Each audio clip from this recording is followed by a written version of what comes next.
very good afternoon and a warm welcome. Happy Father's Day to all you dads out there this afternoon. Welcome to Emirates Old Trafford. Vitality T20 Blast action is back with the Lancashire Lightning taking on Durham here this afternoon. Delighted to say that I've got two illustrious guests with me as usual. Great to have you back, Phoebe Graham, with us once again, and welcome to the team, George Balderson. Good to see you, very welcome. And good afternoon, how are you? Yeah, very good, thanks. Nice to be here. Fresh from some fantastic county championship action as well, by the way, and a terrific win for you guys against Hampshire last week, and you must have enjoyed that. Yeah, fantastic week last week. It was nice to get that first win on the board in the championship. Been playing some great cricket all year in that format, and deserved to get our first win and get up and running. And you did well with bat and ball, I understand. Yeah, had a decent week. A few runs first innings and a few wickets, but just great to get a win. I think that's all we cared about last week, was just getting ourselves over the line and on the board. Nice to be playing at one of the outgrounds as well, out at Southport. It looked like it was maybe in need of a bit of a watering here and there in patches, but what was it like playing there? Yeah, fantastic. I think every time we go to any of our outgrounds, we really enjoy it there. Generally results pitches, quick outfield and a good crowd in, and a great week in general. Phoebe, last time we saw you, that was at Blackpool, another one of the outgrounds. We got a win there, which was fantastic. Josh Butler with a terrific knock on that occasion, I remember. Since then, another victory under the belt. Lancashire Lightning are in a great position at the moment. Absolutely, it's a huge game today against Durham, but off the back of 2 wins, I think Lancashire are in a great place, and back at Emirates Old Trafford, where they've got a fantastic T20 record, so I'm sure they're buzzing to play today. 5 wins from 9 games so far for the men's team. How do you assess where they sit in this table at the moment? Because it's very bunched up, isn't it? Yeah, it's everything to play for in the Northern Group at the moment, but I think it was a week's blip for Lancashire. They went away for 7 days, played 4 games of cricket and lost all 4. And when you look at momentum in T20 cricket, it's back with Lancashire. They've got a good run of home games, and I think everything's in their favour to finish in the top 4. How important is it to have that, to be able to come to the boil at the right time in this competition, would you say? So important, and it's leading up into finals days and making sure that they're playing together as a team. It's the first time this group of players have really come together as a team, and I think the back-to-back wins show that they're playing as a team, batting in partnerships, bowling in partnerships, and that's the crucial element to win with such a big power hitting team. George, what's it like being part of this whole squad here with so many great names in this squad? For you as a young player, it must be great to be able to learn from some of the great players you've got here. Yeah, it's fantastic. The conversations we have around cricket in this group at the moment are unbelievable. So much experience, so many opportunities to learn as a young player. And I think more than anything, their talent's on the field, but the attitude and the character of the group is fantastic at the moment, and I think that's been shown in the way they bounced back from them 4 defeats and got themselves back on a good run, and hopefully, like you said before, coming to the boil at the right point. Do you get that feeling, as Phoebe was saying, that the team are starting to really fire on all cylinders and really work together fully as a unit? Yeah, absolutely. And momentum is a key word in 2020 cricket, I think, and we've got that momentum, the confidence building within the group. And hopefully we can get another win today and, push ourselves towards securing that top 4 spot. Phoebe, as far as Durham are concerned, they're only a point behind Lancashire at this stage. How much of a psychological boost, I guess, would it be for Lancashire to try and put themselves a little bit of daylight between themselves and Durham this afternoon? It'll be huge for the group stage, and huge game for Durham as well. They've only won 1 game in the past 5 games, so for them, they'll be looking for a win as well. So huge game for Lancashire, really important that they pick up after these 2 back-to-back wins, and yeah, big game for the 2 of them. It just seems a little bit strange, doesn't it, that there's only, 3 points, I think it is, that's separating the top 6 or 7 sides in the whole division. Are you surprised it's as close as it is? There's so many good players and good stars within all of the different teams, and it just feels like no one's fired all together for the different teams across the competition. So I think Lancashire's probably got the strongest starting 11, and because we're now starting to see them all fire together, different players standing up, like Croft in the game a few days ago, I think really Lancashire are in for this top 4 spot. I was going to say, has Croft been walking around with a real spring in his step this last few days, or is he creaking a bit because he's getting on a bit now, isn't he? I think he's a little bit tired. But no, I was watching that game on the live stream the other day, and he played a fantastic innings, and I think he was cramping up a little bit towards the end, but hopefully he can come out today and do the same again. And if it's not Crofty, then I'm sure someone else will stand up. Like you said before, with the amount of quality in this squad, that someone will have a day out and stand up at some point, and hopefully it just all comes together and we can get another win. Particularly with the bat, I mean, we saw it, as we were mentioning, in Blackpool, Josh Butler with his fantastic innings there, and then he's got Crofty the other night, but he was very, very well assisted by Daryl Mitchell as well. They put on, what, 150 or thereabouts in terms of a partnership. How important is it that you have those little units there that can build up big run chasers? Yeah, absolutely, and we've got quality all the way down. You've got people batting at 8 and 9 that playing for other counties will be batting in the top 5, and it shows the strength and depth we've got. It gives people at the top the confidence to go out there and play with flair and aggression. But even if we lose a few early wickets, then we've got the ability to rebuild like we did the other night, which is a fantastic thing to have. Okay, guys, thanks very much indeed for the moment. Let's make our way over, and if you can make your way with me, we're going to make our way over to the middle, because the umpires are in the middle of the square.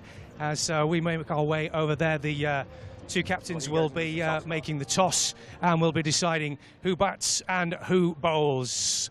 As Liam Livingstone gets himself ready, he's just walking over to the umpires now. The conditions here at the moment set fair. It's looking pretty good, but how long that is going to be, we're going to have to watch the weather forecast and see how things turn out, because according to the way things are, we have got a little bit of rain in the air, so we could be interrupted, but fingers crossed that is not the case. Let's see how the captains go.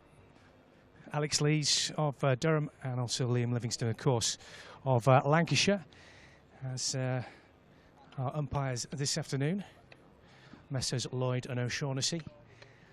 Just go through the last little bits. The team sheets are being exchanged, and a few last little instructions from the umpires. Livy just giving us a little bit of a smile. Be interesting to see whoever wins the toss this afternoon, what they decide to do, especially when you consider what might happen in terms of the rain here this afternoon. So Livy's got his coin ready. Just one or two final little instructions from the umpires, as everybody makes sure that they are fully on the same page before we get things going. Great crowd building up here at Emirates Old Trafford. Father's Day. Lots of fathers and sons here this afternoon enjoying the cricket. And fingers crossed we get to see plenty of it.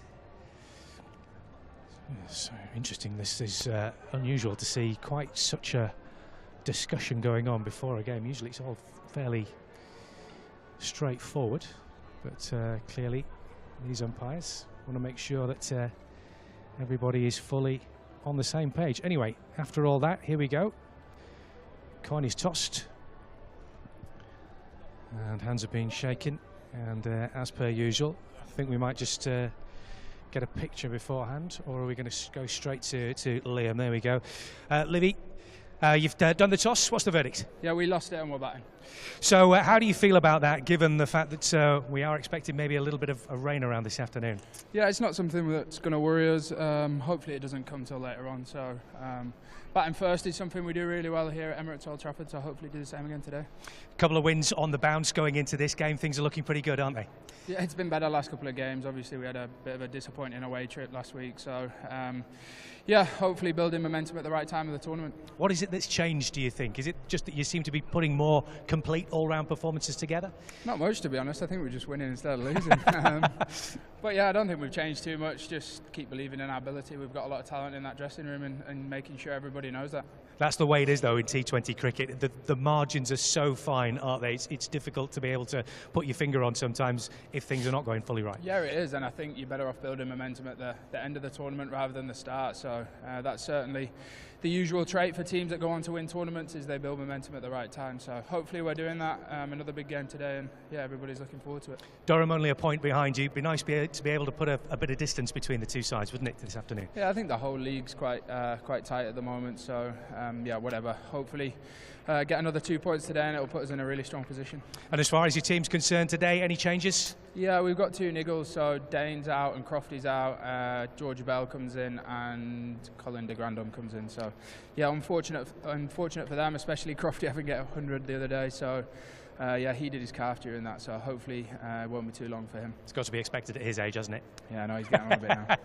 Liam, thank you very much indeed. Go well this afternoon. Thanks very much indeed. Liam Livingston, the Lancashire captain there. Looking forward to this afternoon's action. Should be a terrific atmosphere as well. Let's get out and find where Neha is in the fan village.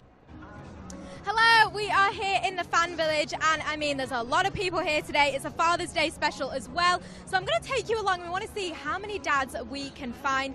Don't forget as well that at Durham, Lancashire Cricket will be playing Durham today at 2:30, and I think that's what everybody's kind of seems to have bought their dad for Father's Day today. So if you haven't, make sure that you do pop on down today, because it is Trafford Live as well, and it's all happening. Okay, so let me find some dads. Hello! What is your name and where are you from? I'm from India. My name is Praful.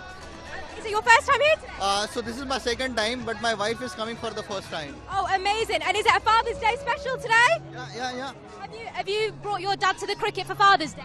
Yeah. Are you excited to be here today? Yes. And do you have a favourite player, or do you just like all of them? I like all of them. You like all of them? And is it your first time here at Emirates Old Trafford?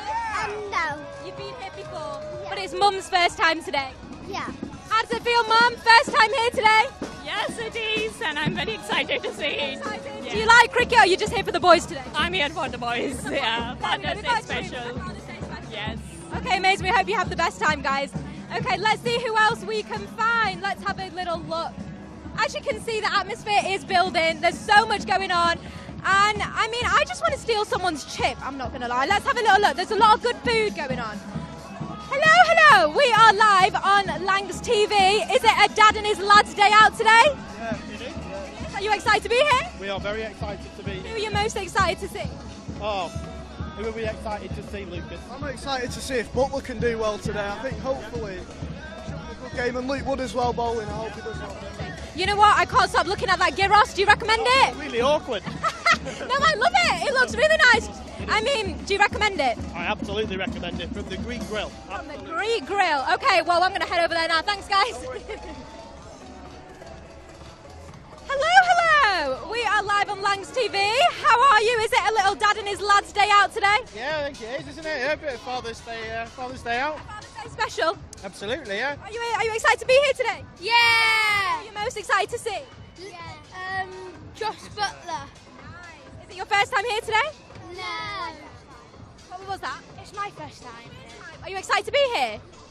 Are you excited to be here too? Have you had some ice cream? Are you hopefully going to have some ice cream today? Maybe, yeah. Is it going to get some ice cream today? Oh, if he's really good, If he's really good. Okay, you've got to be on your best behaviour then. He's looking at me like, I don't know if that's going to be possible today. But we hope you have the best time. Thank you very much. Bye. Bye. Okay, and that is it from us in the fan village. We'll catch up with you a little bit shortly. Jonesy, good to see you. 2 wins from 2. How is the feeling amongst the team at the moment, would you say? Yeah, it's good. I think obviously we all know that we had a tough run, 4 out of 4 where we lost, but obviously we're back on track with 2 from 2. So hopefully looking to make it 3 from 3 and get another good win on the board. How difficult was it going through that little spell where things weren't going right, when you're knowing that you can play in much better ways? Yeah, it is always difficult. You know, sometimes that's the nature of T20 cricket. Sometimes games can get away from you pretty quickly, but, you know, we're such a resilient squad. We've got probably one of the best squads in the country. You know, we just got to keep fighting and keep trusting ourselves to keep coming and turning up every day, and that's what we've done. And, you know, the boys have bounced back really well, so it's been good. Absolutely. On paper, this has got to be one of the best squads in this competition, hasn't it? Yeah, absolutely. You know, you got a lot of IPL experience, a lot of international experience, so obviously tapping into that, I know it's brilliant. Likes to Joss and Livy around, so for me it's unbelievable. So I'm relishing the challenge and looking forward to today. You got some old heads in there as well that are bringing some great experience. Crofty the other night with his son. Yeah. What did you make of that? I had a little joke with him as well, because he's obviously got a couple of 94s and that's his career best, and I went up to him and said, oh mate, you finally done it. You finally got all 3 one day, a T20 and a first class 100. So chuffed for him. You know, he's a legend of the club, he's a legend of T20 cricket, especially in the Blast, and what a guy, and we all love him to bits, and he's a hero around here. It's great to have players like that in the squad, isn't it? Because there've been times every so often where little things haven't quite fired quite well enough, but other areas come in to play, and you've managed to pick up the victories. Yeah, and that is it. That's T20 cricket. You know, sometimes you can not play the perfect performance but still win. you know, if you field really well and bowl really well, you can restrict teams, and same with the bat. If you absolutely smack it out the park, you can end up like we did the other night with 200 and the other team are chasing at 10. So it's just the way it goes, and that's T20. You know, we've just got to keep taking a positive option and keep being brave. Durham, as far as this one is concerned, a difficult side to play against as well, just behind you as far as the standings are concerned. So it'd be nice to put a little bit of daylight between yourselves and them, wouldn't it? Yeah, absolutely. I think obviously it's a big game for us and it's a big game for them. They're a point behind us, so we're still in the top 4. So hopefully we can put a good performance in today and come out on top and get the win. And that keep the momentum going as well. Vitally important at this stage in the competition that you come to the boil at the right time. Yeah, absolutely. You know, you can... in these sort of competitions, you've got to peak at the right time. You know, the momentum going forward and coming into the back end of the comp is probably when you need it the most. So hopefully we can do that and keep rocking and rolling and keep getting the wins. And the fact is that quite a few players in this squad have got that experience of going through quarterfinals, through to finals day, even going on to the big game itself. Yeah. How important is that going to be for the next few games, do you think? Yeah, absolutely. You know, with the history of the club and the record we've got in finals day, I think we've been there 9-10 times. So hopefully we can go again. And, you know, like you say, with the experience we've got in the group in big games with Joss and a couple of World Cup, 3 or 4 World Cup winners in the changing room, you know, that stands us in good stead, hopefully going forward when we get to the big games. And are you all keeping your fingers crossed about the weather? Yeah, I've not checked the forecast, so I'm not too sure, but I know I'm missing a stag do this weekend, so I wish it was up. Whose stag do is it? Go on, it's give him a shout. It's my sister's fiance stag do up in Newcastle. So he said if you ever get an interview today, give him a shout out. So I've given him a shout out. So who are we talking to there? Ben Adams. He's I think he's in a rough place today. So I was giving him all the best, and hopefully he gets on the train home today. And they're going to watch Warrington Wolves, big rugby fans. So they're going up there, St James's Park today to watch it. Well, so fingers crossed you can have a beer and celebrate on his behalf at the end of the game. Absolutely, tonight. And I will do, and I'll see him tonight. Probably having a few more. Best of luck, Jonesy. Go well. Thank you very much. Cheers. Great to speak to Rob Jones a little earlier on, and we'll see him in action very, very shortly with the bat, because the news from the middle is that Lancashire Lightning have lost the toss. They are batting. The team sheets are in, so let's read through this afternoon's team sheets, starting with the visitors. At number 19, Alex Lees. At number 10, Michael Jones. 21, Ollie Robinson. 17, Ashton Turner. 77, Wayne Parnell. 80, Liam Travaskis. 44, Ben Rain. 72, Nathan Sota. 8, Brandon Glover. 24, Luke Deneathy. And 99, Bryden Cass. And your Lancashire Lightning team this afternoon is as follows. At number 7, Phil Salt. At number 6, Joss Butler. At number 3, Luke Wells. Number 23, Captain Liam Livingston. 75, Daryl Mitchell. 77, Colin de Grandhomme. Number 12, Rob Jones. Number 17, George Bell. Number 2, Tom Hartley. Number 14, Luke Woods. And number 4, Jack Blatherwick. Just the way you like it. So good, so fresh. So, as you heard, it's Lancashire who are going to be batting this afternoon with the weather closing in. It's getting a little bit cloudy. We're keeping our fingers crossed. Is everybody in that Lancashire dressing room doing an anti-rain dance, if such a thing exists, George, would you say? Yeah, absolutely. They're on a great run of form. You don't want a rained-off game now. You want to keep the momentum going. Be interesting to see whether we're happy with batting first or not. It's something that served us very well here at Old Trafford in the past. But with the weather around, sometimes it can be a benefit to have a bowl first. Liam has just told me, though, that he's going to throw that coin in the bin because he keeps losing the toss with it. So what do you think about that? It won't be an issue for him. He's got plenty of coins. He'll be absolutely fine. The toss doesn't have that much impact on the game, I don't think. It'll just be the case of who comes out here and plays the best cricket on the day. Phoebe, it's true, isn't it? When Lancashire are at home, they do often like to have a bat first, don't they? They do, yeah, and they seem to play exceptionally well at home. So I think despite losing the toss, the batting lineup that they've got and the top order of Butler and Salt yet to really, truly fire together, I think it will work in their favour. Just a real shame that we've lost Stephen Croft. Levy mentioned that he got a bit of a calf strain after probably from the celebrations of running around after that 100 the other night. It's a big loss this afternoon, but as you say, the depth of the squad that is here, they should have plenty to call on for. Definitely. Huge loss for Lancashire because Croft played such a sublime innings last game, but they've brought Colin de Grandhomme in that can do just as good a job, and we haven't seen him fire with the bat either in the T20 competition, so it'll be a good opportunity for him to step up and play that anchor role and kick fire that middle order. Home advantage is very, very important, is it? Particularly when you've got a ground like Old Trafford. How much do they have to make sure that whatever happens as far as the rain is concerned, Lancashire are able to really push home any sort of advantage they can this afternoon? Yeah, huge advantage playing at home. It means you've got that 12th fielder with the fans on your side. But I think as well for Lancashire, it's really about taking the bull by its horns and playing the brand of cricket they want to do. And throughout this competition, we've seen them starting to play how they want to play as a team. And even if they lose today, playing that brand of cricket is so important. So I think continuing the momentum, back-to-back wins, it's a great opportunity to get another one up on Durham today. George, if it does come to it and the players end up in the sheds because of the rain, what's it actually like for you guys when the rain is coming down and there's not a lot you can really do about it? It must be hugely frustrating. Yeah, it is very frustrating. I mean, it's tough in these 2020 games because all the lads have to give their phones in. So then we'll end up playing cards, kicking a football around in the changing room, which doesn't always end well. Something always ends up broken. Something gets broken, yeah, I can imagine. It's happened before. I think we had a TV that we lost a few months ago because someone kicked the football into it. But no, you just find ways to keep yourself busy, and some people are better than others. Other people just switch off and go to sleep, whereas some of the lads who are a little bit more hyperactive struggle to find things to do. I was going to say, Phoebe, when you go off for rain, every person's different, I suppose, in terms of how they deal with it. Some will want to keep switched on, mentally focused. Others maybe just want to check out completely. Yeah, and I think it's different in T20 again because you're only off for a short period of time. Whereas when you're playing one-day cricket, four-day cricket, you really need to find that switch-off element. But often with rain about in T20 cricket, it's the team that can switch on quick and switch off again. So if there's rain about, they'll just need to know when to come in and off and hitting that on and off button.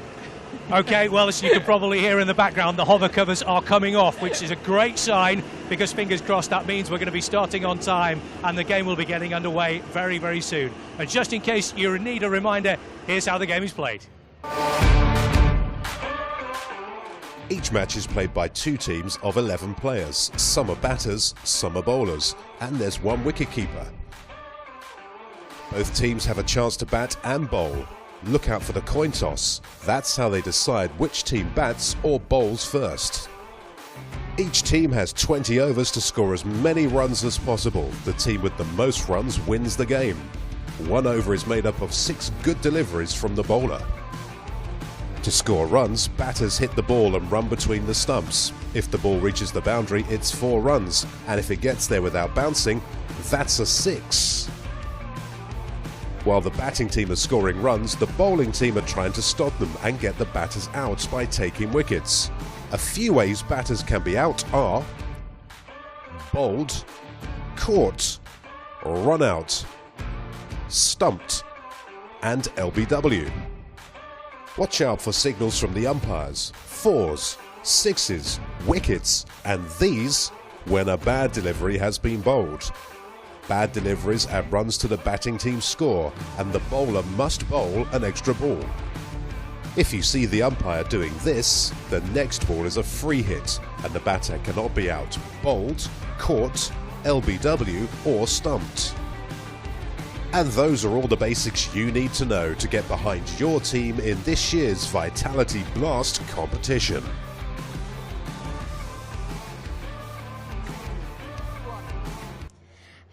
We are here in a very busy C stand with some lovely fans and their dads as well. So hello, what's your name and where are you from? What's your Charlie. name? Oh, is it your first time here today, Charlie? Yeah, it is, isn't it? Yeah. Is it a little dad's and his lads day out today for Father's Day? Yeah, exactly right. Yeah. It's his first cricket game and he's super pumped today. So yeah. I love that he's fully kitted out today as well. Well, I didn't have a choice really. As soon as we got here, it was just like, no, you buy me a top. Straight away, I was like, oh, okay, yeah. So we're a Father's Day present, but buying the child a present, of course. Yeah. I don't think there's no Father's Day presents here today. It's it's all Charlie's presents today. So yeah. Oh, amazing! Is it your first time here today? Not mine. Charlie's first time. Yeah. But he loves Lancashire, don't you, Charlie? Are you excited to be here today, Charlie? Yeah. Do you have a favourite player? Are they all your favourite? All your favourite. It's Josh Are you Butler, isn't it? It's Josh Butler. Yeah. managed to see a quick little glimpse of him? Yeah? Amazing. Right, okay, I'm going to move on. Hello, what's your name and where are you from? my name's Luca and I'm from Bramwell in Stockport. Are you excited to be here today? Yeah. Have you brought your dad to the cricket? Is it a little Father's Day present? Yeah, pretty much. Dad, look, I'm going to come over here to Dad. Hello, boys. Hello. Are you excited to be here today? Very much so. Very Is it a much. little Father's Day present? It is the whole family, all fivers come for the afternoon. So. Amazing. Is it your first time here? Have you been here before? I've been here before. Amazing. Now, do you have a favourite player? Yeah. Who is it? Just Butler. Have you managed to see him quickly? You got a little glimpse of their players today? Yeah. Yeah? Okay, amazing stuff. Right, let's see. Hello. What's your name and where are you from? Luke, I'm just from down the road. From down the road. I love that. You excited to be here today? Yeah. Anyone in particular you're looking forward to seeing? I was looking forward to Stephen Croft, but he's not on the team sheet, so I was quite looking forward to Darryl Mitchell. Yeah. Is it your first time here? No, I've been here quite a few times. I was going to say, you live down the road. Amazing. Okay, thank you so much. Right, so we'll be here with you a little bit shortly from C-Stand, but that's it from us at the minute.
Lancashire's head coach at Glen Chapel and his backroom staff there just on the balcony, waiting for the start of this T20 Blast fixture. We are about 8 minutes away from the start of this game. The Durham players just chilling out on their balcony as well in a lovely yellow, with their blue hats, and the spectators inside the ground on Father's Day. Happy Father's Day to all the fathers out there. And as we've been hearing in the build-up, there's been quite a few, I think, treated to a day at the cricket. And why on earth wouldn't you want to bring your dad to go and watch a bit of cricket? And hopefully we're going to see a good game. Scott Reed and Phoebe Graham up here in the commentary box for you, to start things off with, I think, George Balderson coming to join us as well a little bit later on. Phoebe, how you doing? Yeah, very well, thanks, Scott. How are you doing? I'm marvellous, thank you. Even better that Lancashire Lightning have won a couple now. And kind of seem to have ended that little wobbly spell, hopefully. Yeah, I think it was, when you look at those 4 losses, it was literally 1 week away from home on the road, and they lost 4 in 7 days. So I think if you erase that week out of this tournament, they've been absolutely fantastic. And to get the momentum back in camp at this period and stage of the Vitality Blast competition is really, really key. There's not a lot in it in the North Group at the moment. I think there's about 4 points between 1st and 6th place. So it's a huge game here, and the fact that Lancashire have gone back-to-back wins is so important, and back at Emirates Old Trafford, Scott. Indeed, yeah, it's good to be back. The first game back since the Arctic Monkeys came and did their thing. Yeah, didn't manage to get to the concert, but I think it was a huge success, Arctic Monkeys, but so was the game at Blackpool. It was. And I think you were at, was it Southport this That's week right, as Southport well? as So well, yeah. the outgrounds have certainly provided those wins for Lancashire and back to their true home ground of Emirates Old Trafford, so hopefully some more wins to follow their out club favour. Yeah, so fingers crossed. Yeah, it is good to be back. And I'm with you, Phoebe, I agree. I really enjoyed our game at Blackpool, the double-header that we had there, and then four days at Southport last week. Always nice when Lancashire win, so it doesn't matter where you play if the team wins. But yeah, a lovely 4 days at Southport, but it's good to be back, isn't it? It's good to be back. Yeah, it feels like we're back home. The crowds are filling up here today at Emirates Old Trafford, and like you say, Father's Day, so a lot of dads and young kids in the crowd, which is lovely to see. Feels like it's been a real Father's Day treat to be here at Emirates Old Trafford today. It does, yeah. People filing in and the ground, the seats slowly being occupied and the ground filling up quite nicely. I think we just saw a bouncy castle then, didn't we, a few moments ago, which is great. So there's all sorts of different things taking place. Here we go. Look at this lad on this bouncy castle. Go on, give it plenty. Great catch. Love it. So there's all that going on as well. It's not just the cricket. There's other ways to. I quite fancy that. There's other ways to entertain yourself. There's plenty of food and drink on offer. Chips is a staple diet at any cricket match. So we'll be seeing quite a few of that consumed for the course of the next couple of hours, and maybe just a few quiet beers as well as the game builds up. The league table is quite intriguing, isn't it? Because Lancashire Lightning are 4th. That's the final qualification spot, and then just below them are Durham. So they're on 9 points, so they're a point behind Lancashire Lightning. So as Liam Livingston said at the toss, it potentially, a win today, it could be quite significant, because it does open up a gap to 5th place. It does indeed, and I think that's key for Lancashire, and knowing how important this game is against Durham, it puts them in a really great position for that quarter-final spot, and they'll have 3 games left after this, 2 of them at home again, so they've got a real home advantage at the back end of this competition, which is huge for Lancashire. They have so much success at home. There's Lanky the giraffe just waving the mascot's hands, but I think this game is a real critical game for both teams, and they know, both Durham and Lancashire, how important it is for them to get a win on the board. Well, Lanky's done his bit.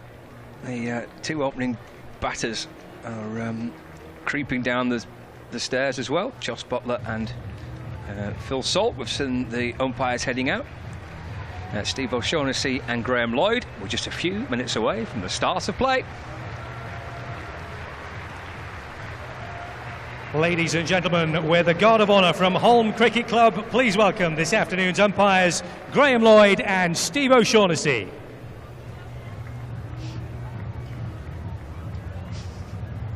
For those with us on the BBC Sport website and app. And now, ladies and gentlemen, please welcome to the pitch this afternoon's we will be, opposition, picking up ball Durham. by ball commentary in the next few moments.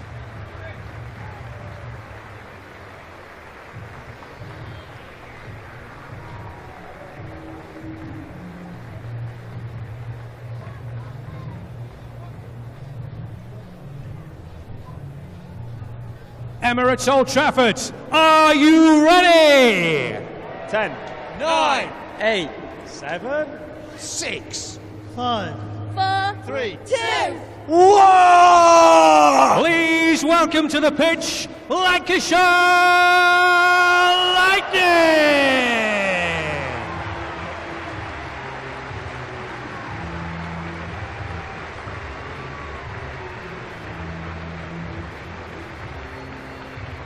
So here's Josh Butler and Phil Salt striding out to the middle. Lancashire's 2 opening batters in the blast again.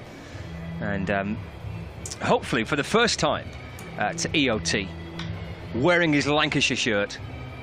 First time this season. There's the man of the moment. That's what certainly plenty of kids have come to go and watch, isn't it? What a chance to come and watch Josh Butler batting here at Emirates Old Trafford. And it's a real treat, I think. I still find it's a real treat and privilege just to be here watching him. And for the kids and the families inside the ground, let's hope that Butler has a great day. Yeah, it'll be fantastic to see Butler scoring some runs today at the home ground of Emirates Old Trafford. We've got the pleasure of Butler's company for 10 games at Emirates Old Trafford, and we've seen him fire in one of them so far, and I think he knows he's due more runs, and hopefully it's today that he scores them. Yes, he had a good day in Blackpool, didn't he? He got going in Blackpool a few weeks ago, did Josh Butler. So he will be on strike. No, he's not. He'll be at the non-strikers end. It's going to be Phil Salt on strike. And we're going to see Wayne Parnell to send down the first over of the match. He's had a very good competition for Durham again. That's a very sharp delivery. Oh, he's edged it behind. Salt goes. First ball. Parnell strikes. Little feather through to the keeper. And Ollie Robinson takes the catch. Parnell celebrates. Dramatic start. Salt's out.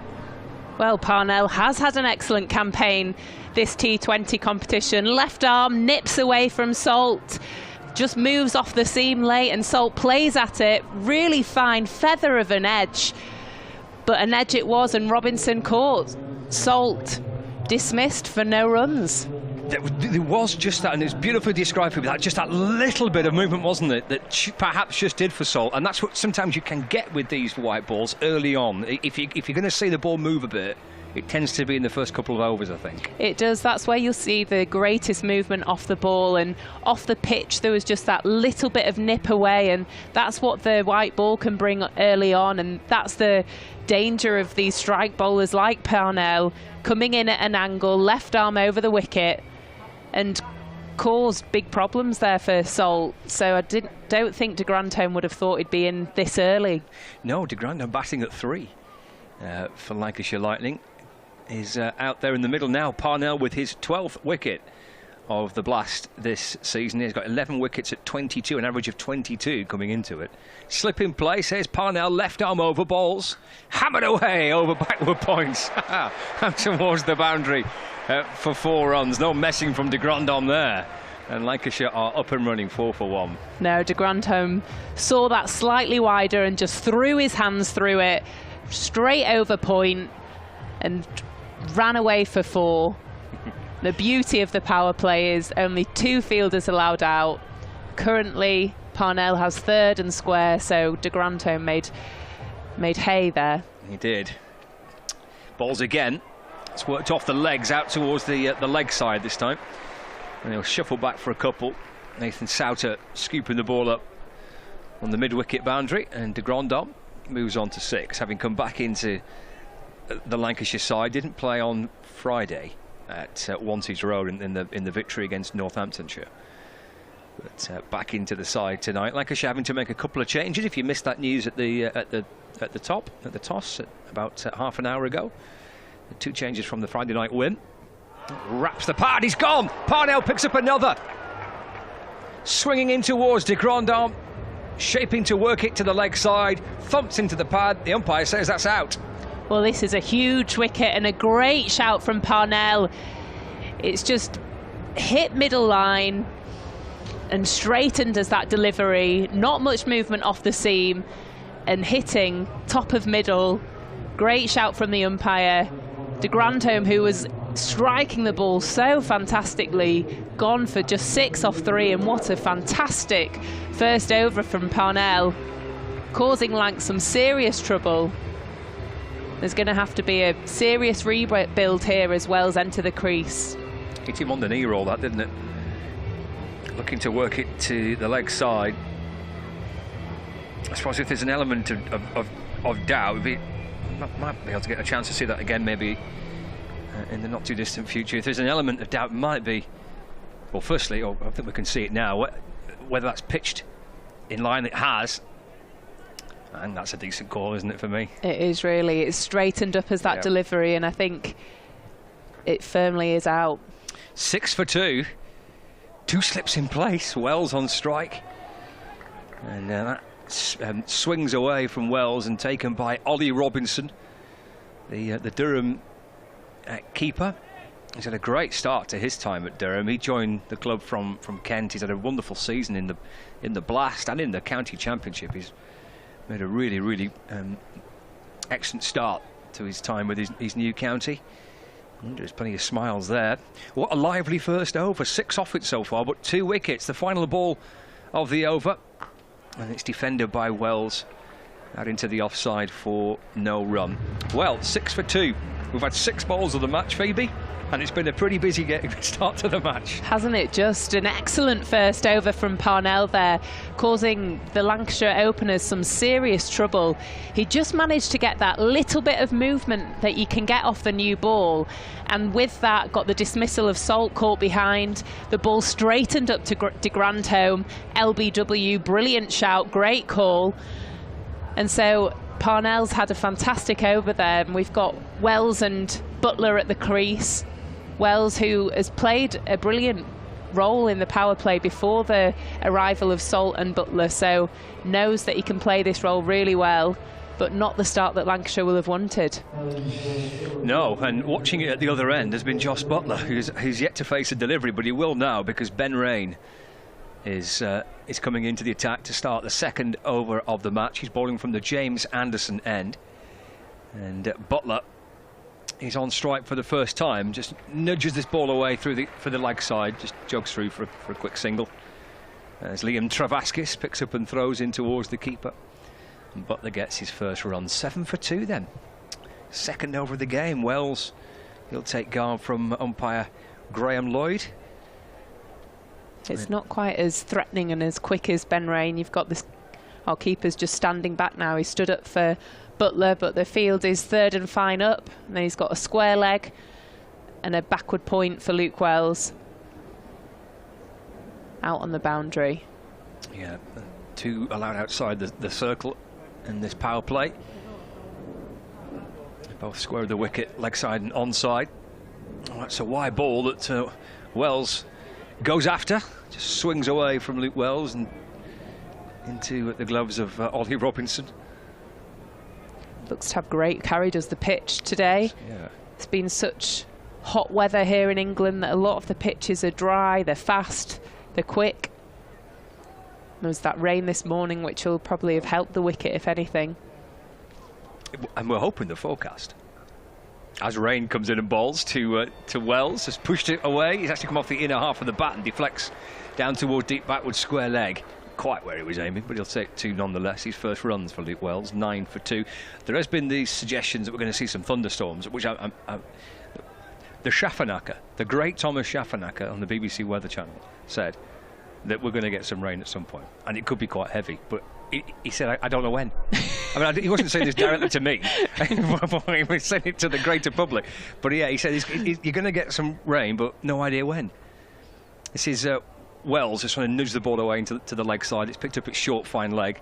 A throw comes in by Wayne Parnell, and there's no run. So it's not ideal for a weather forecaster to tell you it's going to rain, but he's no idea when. But he was saying that the showers are, and the thunderstorms will just emerge from nowhere. Doing half your job, isn't it? It's doing half your homework. Yeah. He's a batter, but I'm not sure if he's left or right-handed. We'll find out, but he will hit the ball. I tell you that for nothing. It's Luke Wells on strike. Here comes Rain in and bowls to Wells, a short ball. And he shows no interest in that. He bends his knees and allows it to go through to the keeper, and there's no run. So yeah, fingers crossed we're not going to get any thunderstorms between now and the close of play. I think that was what was so critical in the toss that Durham won and decided to bowl first, was knowing what they're chasing if there is rain around, whether they put the foot on the gas, whether they hold off, depending on the position of the game. So real advantage for Durham with the ball in the hand. In comes 2 Wells, takes a step down the pitch as Luke Wells to the bowler, punches to mid-off, and a throw comes in towards the keeper's end, the end that Butler was running to. But they've safely crossed for 1 run, and that completes the second over. I do have the old wind predictor on at the minute. We've only got 2 overs in, and they're sitting right on the fence at 50% chance of victory for both sides. Oh, this is a new addition to the Lancs TV, the wind predictor. I quite like it when it goes down to a percentage point. So it goes down to 47.8% chance of winning. That's quite exciting. I quite know where they work out the percentage point. I love how topsy-turvy it is as well. It's so fickle depending on whether there's a few quick wickets. Don't think it quite understands the game yet. Wayne Parnell bowls. Oh, there's a bit of extra bounce there to Wells. Tries to carve the ball away. And that bounce and carry in through the gloves of Robinson. He's getting lovely bounce and movement off the pitch there. Little bit shorter delivery. Luke Wells has gone back and swung his arms at it, but just mistimed the pace and the bounce of that delivery. He's causing troubles here as he just moves his fields, takes mid-wicket across to extra cover. So there's a catcher in slip, point, cover point, extra cover, mid-off, mid-on. It's Parnell to Wells, where he clears a lot of them. That Phoebe was describing, the fielders there on the offside, inside the circle. Wells takes one step down the pitch and hammers it over the whole lot for 4. That's something Wells can do so well, is clear that inside ring and loft the ball. 1 bounce, 2 bounce over the ropes for 4 runs. This is where he comes into his element within the power play, is really taking advantage of only 2 fielders being out on the ring. Yeah, that offside field is pretty well stocked, isn't it? It's just one fielder out towards the leg side to the right of the screen there. As Parnell comes in and bowls. Oh, again, that bounces on Wells. Gets right on top of it and drops the ball down towards third man. And he gets through for 1 run. 15 for 2. Wells onto 8. Yeah, he's got a lovely action as Parnell, as he just saunters into the crease and really explodes. And you can see how much bounce he's getting off the pitch today at Old Trafford. That little bit of late movement. And he's using everything within that action to get that zip off the pitch. Really nice left arm over the wicket. 2 for 11, halfway through into his second over. Depending on how these final 3 balls go, you wonder whether the Durham skipper might be tempted to give him a third. Parnell bowls, and that's Butler trying to get forward and steers the ball down to third. Just for a single, doubles his total, moves on to 2, 16 for 2 now. Yeah, forward and steers it, like you say, through gully region. No catcher in there, but Butler will have been very aware of that as he played that shot. But still not convincing, little edgy, and that's that movement that Parnell's getting. Like you say, Lancashire have done it with Wood, bowling him 3 up front when he's going well. His figures 2 for 12 off 1.4 deliveries. I think if he causes problems in these 2 balls, it'd be silly not to give him a third. Wells waits, flashes the ball away off his pads towards backward square leg. Just for 1 run. Wells moves on to 9. The score moves on to 17 for 2 with 1 ball left of the 3rd over. Parnell has had just a perfect start really for Durham. 2 wickets in the first over of the match. And Lancashire in this power play, and we're 1 ball away from being halfway through it, with a bit of work to do. Butler waits. It's Parnell to complete the over. It's back of a length to Butler. It's up onto his toes, and that's worked away into the offside. And there's like a swarm of wasps. It's like these little yellow shirts all buzzing around, and they've all quickly got onto the ball and deny Butler a chance to get through for a single. Yeah, 17 for 2, 3 overs gone. There's 1 or 2 Lancashire supporters thinking, well, that's an eventful start to the match, and a bit of rebuilding work to do for Butler and for Wells. I think it's one that they wouldn't have expected, but at least those wickets have come within the first over, which means that the rebuild takes place from over 1. What you see with consecutive wickets falling at different overs, that's when it's harder to rebuild. So despite not the start that Lancashire wanted, at least they've had a couple of overs to rebuild, the 17 for 2, and still 3 overs left of the power play to take advantage of the fact that only 2 fielders are out on the boundary. It is Glover coming into the attack from the Anderson end. Balls down the leg side to Wells, signalled as a wide by umpire Graham Lloyd. So the score moves on to 18 for 2. Brandon Glover, squad number 6, is into the attack for Durham. They're off for rain, by the way, in the Test match. We'll keep you across that through the course of the next few hours, and of course there's plenty of other T20 games taking place around the country. We'll keep across those scores as well. This is nudged away by Wells. It's off his back foot, clipping it out to square leg for a single, and Wells moves into double figures with that, up to 10, and it's 19 for 2. So rain delay at Edgbaston. I hope that's not coming here. I suppose it is, isn't it? Could potentially that could rain be that. Could be the thunderstorm that's on its way. Do you know any friends en route from Lancashire to Birmingham you could get in touch with, see how far away it is? Give us a live weather report from the M6. Butler waits. Let's run away towards deep backward point. Just for one run. Butler moves on to 3. 20 for 2. So England are 26 without loss when the rain came. So lead Australia by 33. If you missed it before, they actually managed to secure a first innings lead after declaring on 393 for 8. They bowled Australia out for 386. So a 7-run lead on the first innings, which is now 33 at 26 without loss, England, but off for rain at Edgbaston. Wells on 10. Here comes Glover. Bowls. Wells tries to launch the ball back down the leg side. It bounces somewhere in the vicinity of the bowler, who's leaping forward on his follow-through. Yeah, it just lofted a yard in front of Luke Wells, and Glover scurried forward to try and catch it on the follow-through. It would have been a remarkable catch. But yeah, just bounced in front and threw everything at it to try and create half an opportunity there. Did you see Luke Wood's catch off his own bowling on Friday night? That was a phenomenal take, wasn't it? Left arm diving to his left. In comes Glover, bowls to Wells. They're trying to launch it away towards the leg side. It's picked up at short, fine leg, and there's no run. Yeah, it was an absolute worldie. He was like Spider-Man leaping away to his left. Brilliant catch. There was that catch in the Hampshire game as well, wasn't there? I can't remember the fielder throwing himself Superman through the air. Did you see that one that's going around social media at the moment? Well, I was there for that game. I'm trying to recall it. Here comes Glover into Wells.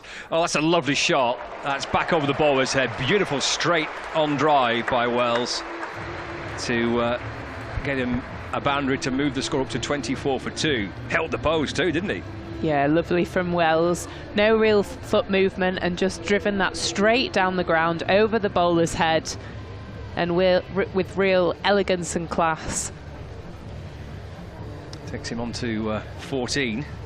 When Wells is striking the ball well, he is playing from a real solid base. Sometimes he looks to try and hit the ball too hard, but that's an example of when he's hitting it at his best. That's thrashed down to third man by Wells. And just have opened up the face of the bat and run it through that region. Cast fielding at third man. 25 for 2. Wells on 15, Butler on 3. Live from Emirates Old Trafford on Lancs TV and the BBC Sport website and app. So bringing Ben Rain back on. So it's not 3 on the spin then, is it, for Parnell? An opening spell of 2 overs, 2 for 13. So there will be a couple left for Parnell a little bit later on, but as Phoebe Graham says, Ben Rain's back into the attack. Luke Wells on strike. Keeper standing up as well, pushed into the offside, and there is no run. Robinson's got the helmet on, standing up right up behind the stumps. Luke Wells coming down the pitch and having a little bit of a look on a warm, hot, sticky day in Manchester. I think I really would have fancied Parnell for a third there. He was causing a lot of trouble and getting that movement off the new ball. Rain bowls, it's down the leg side to Luke Wells, and Steve O'Shaughnessy, the umpire at this end, turns round and signals to the scorers. That's a wide. Chris Rimmer and William Dobson are 2 scorers today. So 26 for 2. But they've gone with Ben Rain, who is good in the power play, good outside the power play, has a lot of variations and a few tricks up his sleeve with the ball. Not as much pace on the ball. Keeper able to stand up for both Wells and Butler. Rain over the wicket and bowls. Oh, that's off a little leading edge by Wells. Bouncing just in front of point, no run. It's just squaring Wells up at the moment and playing across the line of the ball, but when we saw him striking the ball straight down the ground and bringing everything straight, he looks a lot better player. So I think it's making sure that he comes at us here in the score box. It's at Rain, ball's again, a full ball driven away. Wells does get through for a single. He moves on to 16, 27 for 2. And halfway through the 5th over of the Lancashire Lightning innings. If you're watching on Lancs TV, you'd have seen our 2 scorers there, Chris Rimmer and Will Dobson. Chris Rimmer, the formidable Chris Rimmer. Can't argue with Chris. Well, you can, but you'll lose. There's Rain again to Butler. It's pushed away into the offside. And he moves on to 4. 28 for 2. Just faced 5 deliveries in this power play so far as Butler. Taken no risks and run a ball. I think it's just assessing the pitch, assessing the situation. We haven't seen him work through his gears that we know he has. Yeah, I guess if you are a Durham supporter, if Rain balls again, that's turned out into the leg side. It will bounce in front of Turner, who comes up from deep mid-wicket. So just a run for Wells. He moves on to 17, 29 for 2. If you ask a Durham fan that we've got 1 ball left of the 5th over and Butler's only faced 5 balls, they'd be pretty happy with that, I think. Yeah, they've done well to starve him of strike. Wells has faced 20 in the power play and only scored 17, so it's a win for Durham really so far in this power play. This is Rain again, and Butler takes a single, just clipped out to mid-on where Parnell fields. That's the end of the over, so 5 gone. Just 4 runs off that over. Oh, there was the wide as well. That's where we stand at this stage. Salt out for naught. De Grand on for 6. Both off the bowling of Wayne Parnell. Both wickets came in the first over of the match. Parnell's been the pick of them so far. 3 overs, 2 for... Actually, yeah, 3 overs, 2 for 18. No, that's not right, is it? It's 2 overs. He's only bowled 2 overs, hasn't he? He's got 2 left. So let's put on out. Glover in, bowls to Butler. Well, there comes the kind of Butler ramp down to the fine leg boundary for 4 runs. Well, that's his signature shot, isn't it? Butler in the power play, both third and fine in the ring, and it opens up Butler's scoops and paddles, and he plays it there so well, just using the pace of the pitch to scoop that over fine leg, 4 runs. Butler at his best when he plays that shot, isn't it? It is, yeah. It's just proper scoring option, isn't it, with both fielders inside the circle there. Here's Glover again, and he goes again. That's even better from Butler. All the way for 6 of Joss Butler. Set up, Phoebe, by your description just a few moments ago, and Butler didn't disappoint. Yeah, that was even better from Butler there. He used the full face of his bat to loft that over into the crowds, just using the pace of the ball, and it creates a change of field from Glover as he brings his fine leg out. So he's now got fine leg, square leg, and trying to take that option away from Butler. 40 for 2 now. This is clipped away to the leg side, picked up at mid-wicket, and there is no runs. So Butler moves on to 15. It's Michael Jones is at mid-wicket for Durham in their yellow tops. Butler having so far got 10 off this over, the final one of the power play. You see how quickly his run rate escalates just through him allowing himself and giving that time to play himself in. And he hammers it over mid-off, down towards the boundary. Look out in the sports terrace. If you're on those comfy sofas, you're within Joss Butler reach. It's gone for 6. And the score moves on to 46 for 2. That guy there having his crisps isn't too concerned about it. Wonderful from Butler there. Glover goes slightly fuller. Butler approaches it on the half volley. Stand and deliver. Awesome from Butler. 46 for 2. It's a slow ball by a Glover, driven away into the offside by Josh Butler, and there is no run. Do like those little comfy kind of sofas that they've got on the sports terrace there. Perfect, that little two-seater. Come with your mate. Oh, they're having a great day out, aren't they? Looks like they've all got a picnic as well and chilling out on a blow-up sofa. Tremendous. Are they definitely blow-up sofas? That's Butler trying to chop the ball away as Glover comes in and only picks out cover. That's the end of the over. 6 gone. And it's 46-4 for 2. And a good over that for Lancashire Lightning at the end of the power play, with 16 coming off it, thanks to Butler, who hit 2 sixes. This is a second glorious shot, stood there and went, yes please, happy days, happy with that. So good from Butler. Glover bowls a length and he just picks it up and scoops it over fine leg for 4. Same shot again into the crowd for 6. So Glover manipulates the field, so Butler manipulates the field, brings fine leg back, and it gives then Butler a scoring option over mid-off when Glover bowls a fuller length. So that's Butler at his best, isn't it? He's scored 5 off 6 deliveries and then an over to really fire up that score rate. 21 from 12 for Josh Butler. Durham's leading wicket taker in the Blast this year is into the attack for the first time, Nathan Souter. And that's drilled away into the offside. Good stop, extra cover. That's good work by Alex Lees. He's the Durham skipper, because Wells absolutely hammered it.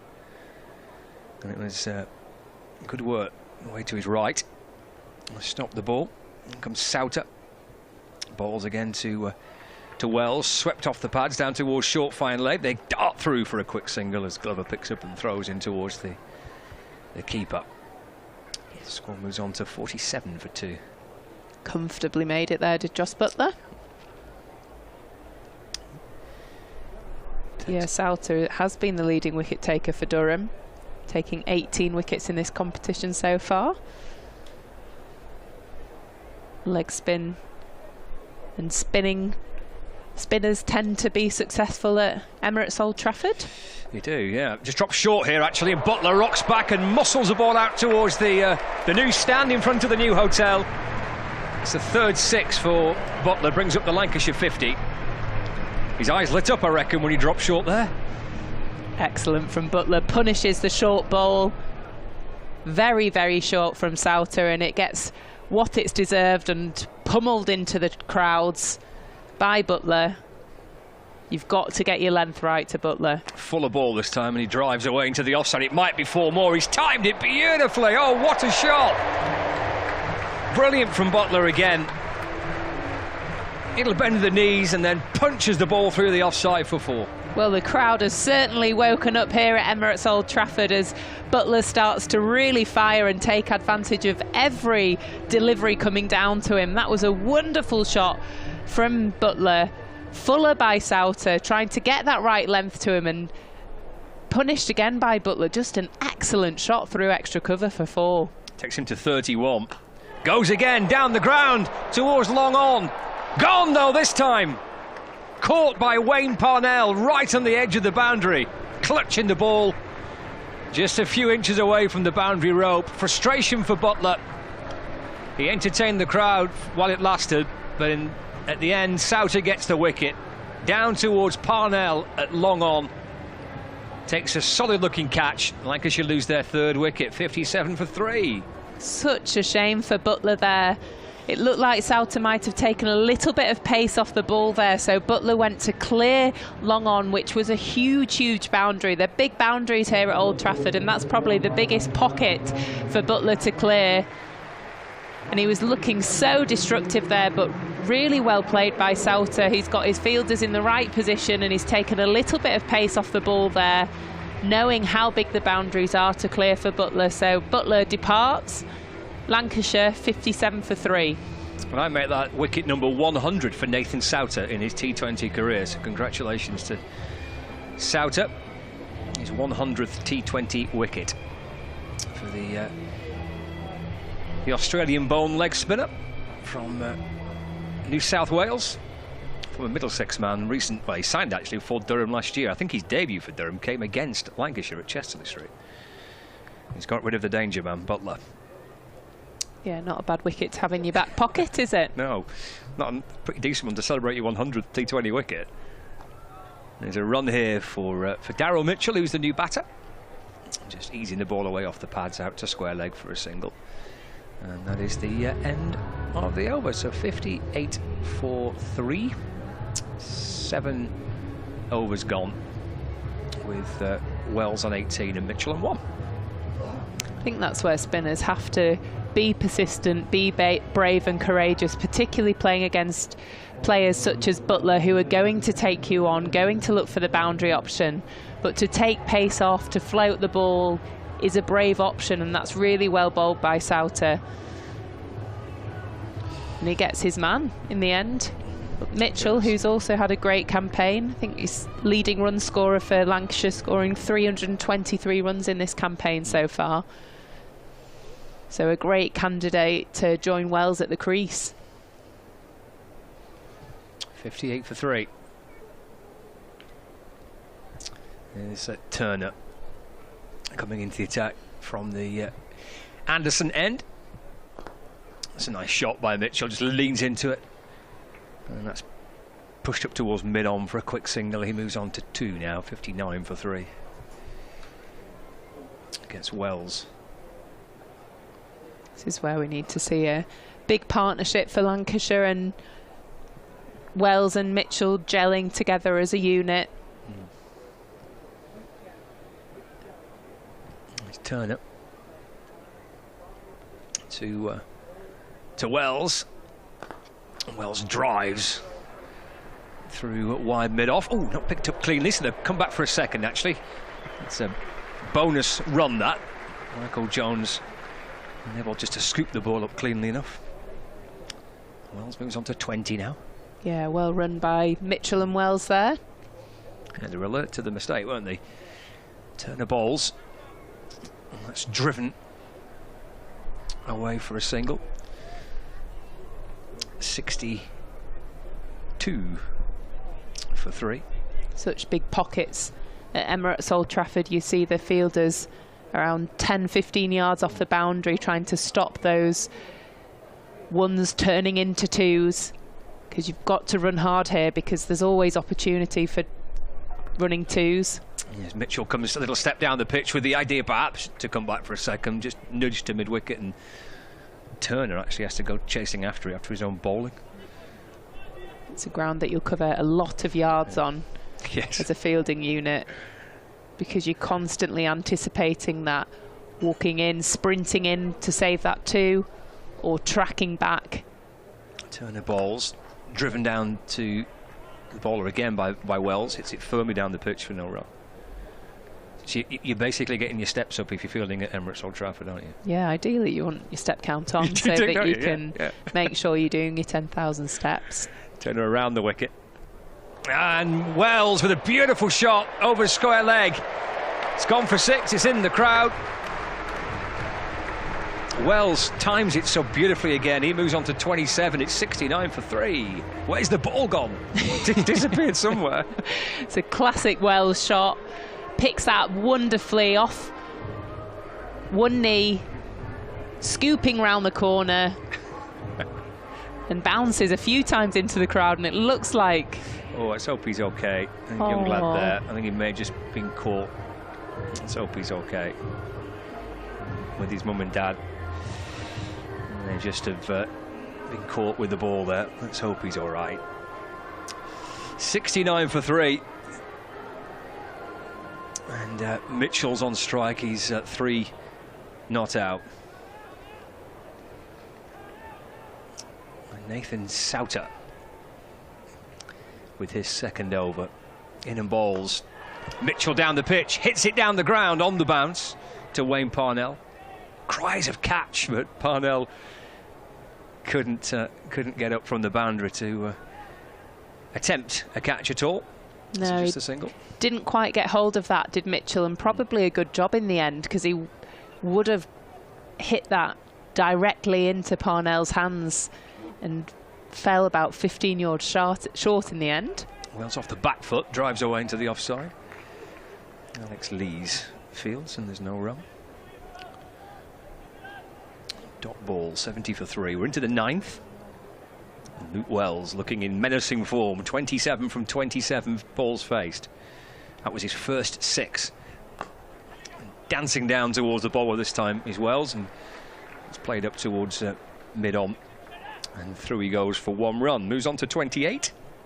Score to 71 for 3. You can see how dry and barren the outfield is here at Emirates Old Trafford as well. We've got some beige patches on the ground from the lack of water that has been around the past couple of weeks. I think the groundsman will be pleased for a little bit of rain, hopefully this evening. Yes. After this T20 game, please. Here comes Souter in and balls to Mitchell. It's a gorgeous drive, lofted down the ground. 1 bounce and 4 runs. Excellent from Mitchell, doubles his total. Souter peering over his shoulder and realising that's going for a 1 bounce 4.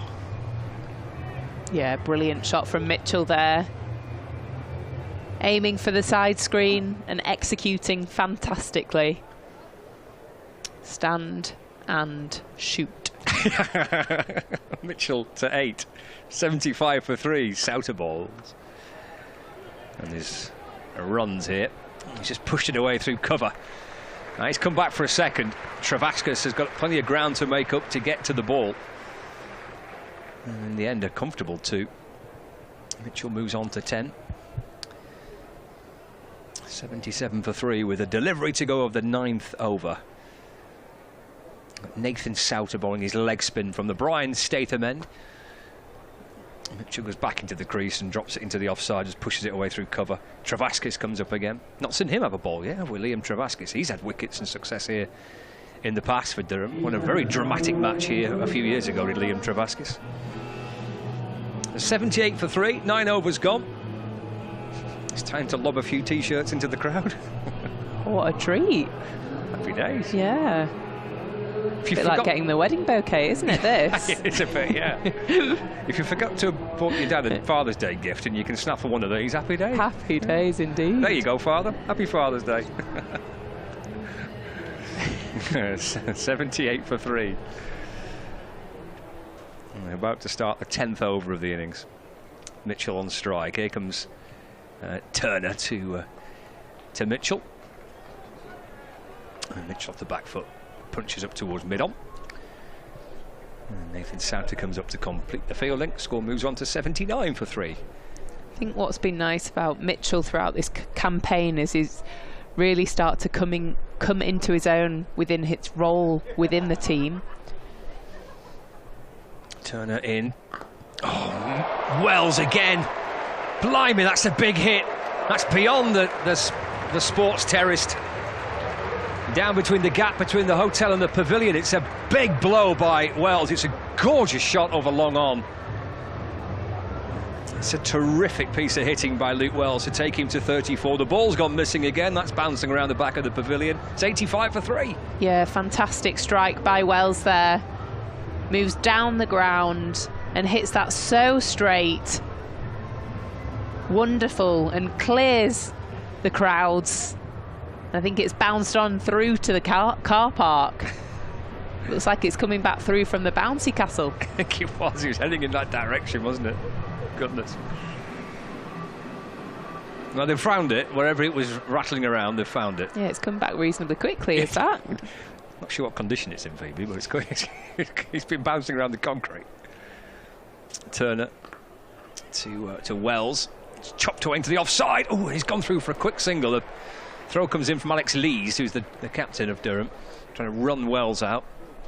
It's nearly run onto the boundary rope there as Wells with his follow through. I think a direct would have been close. It would have been a tough shout. but probably not the sacrificial run they needed to take. Turner to Mitchell. That's just nudged away towards the edge of the circle, out towards mid-wicket. A pick up and throw comes in. They've actually hit the stumps, and then Mitchell thinks about... Desperate to get back for 2, isn't he? He tried twice, didn't he, to come back for 2? Thought about it on both occasions. What I think's been nice about Mitchell is that when he's come in throughout this campaign now, he's starting to play more like the Daryl Mitchell we know, whereas he was playing a really strange anchor role and getting 20 from 20 balls, 30 from 30 balls, where we know his strike rate average is around at 150. It's carved away by Wells in front of square. Travascus chasing after it and getting to it, but they'll come back for 2. Wells to 37, 89 for 3. But I think that's where this Lancs team look so destructive and have started to become more destructive, is when those players come in, despite when the wickets fall, and play their own brand of cricket rather than trying to take on other people's roles that aren't their natural role within the team. Like we've seen Wells here, 37 off 31, Mitchell 13 off 9. It's more like we'd like seeing Lancashire play. Wells drives through wide mid-off. This will be 2, I would think. It is. It's a big boundary. They'll come back for a second. It's well run. You think it's kind of routine coming back for 2. But that's really good hard running to have forced a second there. They probably should be 2, but still you've got to get through it, haven't you? You've got to run really well to get to come back and add 2 to your total. Yeah, they're causing the fielders to make mistakes, and that's the key at Emirates Old Trafford. They know how important running the first one hard is, and they've created probably 5 or 6 runs on this total to run that first one hard and create that second run. So that's great from Lancashire, brilliant from these 2. And it looks like Sauter is going to continue. Or they're going to have a little bowling change here. Yeah, might be. Yes, Travascus, isn't it? Looked like another one from Sauter, and they've changed it. They're going to bring in Travascus for the first time. And you were calling for him, weren't you? So that's why he's probably come into the attack. He had a... We mic'd up. Alex Lees is picking no notice of what I'm saying. It's Travascus in and balls, and rightly so. Mitchell works the ball out through the leg side, and just for 1 run. There was a game here a few years ago where I think he picked up 3 wickets in the final over of the match to win the game for Durham. It was a brilliant game of T20 cricket. Lancashire on the wrong end of it. It was a great win for Durham, and he had a terrific little spell at the end to win it. He always seems to bowl and perform quite well against Lancashire. Does Travascus. 92 for 3. It's clipped out towards the leg side by Luke Wells for 1 run. Moves on to 40. 40 from 33. 93 for 3. Still got some batting in the tank of Lancashire as well, with Livingston, Hartley, Jones, and even Wood, who we've seen strike the ball reasonably well this season. He got a nice 24 off 10 against Yorkshire and cleared the stands, so still a lot of power left in that Lancs lineup. Here comes Travascus. And there goes Mitchell. And watch out in the crowd, it's coming in your way, in your direction. It's gone for 6. It's a big hit. And let's hope that if that has gone into the crowd, what it did, let's hope that things are okay. It's a big hit for 6. I think there was a little kid there as well. May have been caught with the ball. So I think play just stopping here, just to make sure that she's okay. There's a bit of medical attention going across there. Make sure she's okay. Fingers looks crossed. like one of the Durham, either physio, manager, someone's gone to make sure she's okay. So hopefully.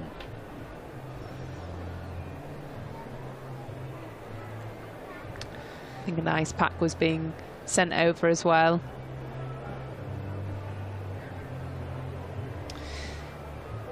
Well, let's hope she's okay.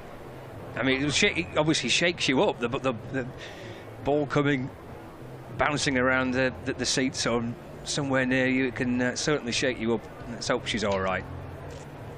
It'd be one to tell your mates when she's back at school. You'll never guess what happened to me when I went to the cricket. Yeah, she looked a little bit shook up, but was chatting away to the Durham either physio or manager. 99 for 3, halfway through the 11th. Just checking there's no concussion signs or anything with her there. I think Daryl Mitchell was a little concerned as well. He was pointing in the direction of the stand, and he was signalling towards kind of the Lancashire dressing room to make sure someone was going to go across. So obviously that's going to happen straight away, and that's what did happen. I think she's all right. 99 for 3. You've got to watch out, haven't you? You can't take your eyes off the action. Yeah, eyes on the game constantly, really. There's Travaskis to Mitchell, and he just goes off the back foot and works the ball away through the leg side for 1 run. That brings up the 100 for Lancashire. 100 for 3 in the 11th over. Mitchell on 21, Wells on 40. And 100 on the board at the halfway stage. Yeah, given the start for Lancashire, 6 for 2 off the first over, they've rebuilt really well here. 100 for 3 off 10.4. Wells with a step towards the bowler, and he wants to come back for a second. He's been sent back. The throw went to the wrong end. Wells clipping the ball out towards square leg. He went hurtling through the first, wanted to come back for a second. Mitchell wasn't keen. Throw went to the keeper's end. If it come to the bowler's end, that could have been a little bit more awkward. Yeah, I think Wells thought he was dead and buried there. He'd almost stopped running back to the bowler's end, but luckily throw went to the wrong end for Wells. Travaskis in to Mitchell. And from deep within the crease, he'll ease the ball out to square leg. I think it was a good call from Mitchell, though. I think it would have been a tight run out for Wells or for Mitchell, either end, so desperate to run that first one hard to create that second run, but not destructively. And 11 overs gone, 102 for 3. I think Lancashire will be pleased with this start now. Like I say, considering that start, Parnell started so fantastically, taking salt first ball with that ball nipping away last minute, beautiful shape, and then getting de Grand home on one that just straightened up and hit him on the knee roll. Was going to be clipping middle of middle. Great shout from the umpire and a beautiful first over, and Parnell's been really destructive in this T20 campaign for Durham. 13 wickets in just 8 matches so far. I think they'll be saving him for the death bowling at the end. Yeah, they've got options at the end there, haven't they? As you say, everyone, there's 2 each for quite a few bowlers. Glover returns. Mitchell nudges the ball up towards mid-on, just for a single. And moves on to 23, not out. It's 103 for 3. Yeah, so Parnell 2 overs, Rain 2 overs. And Glover into his third.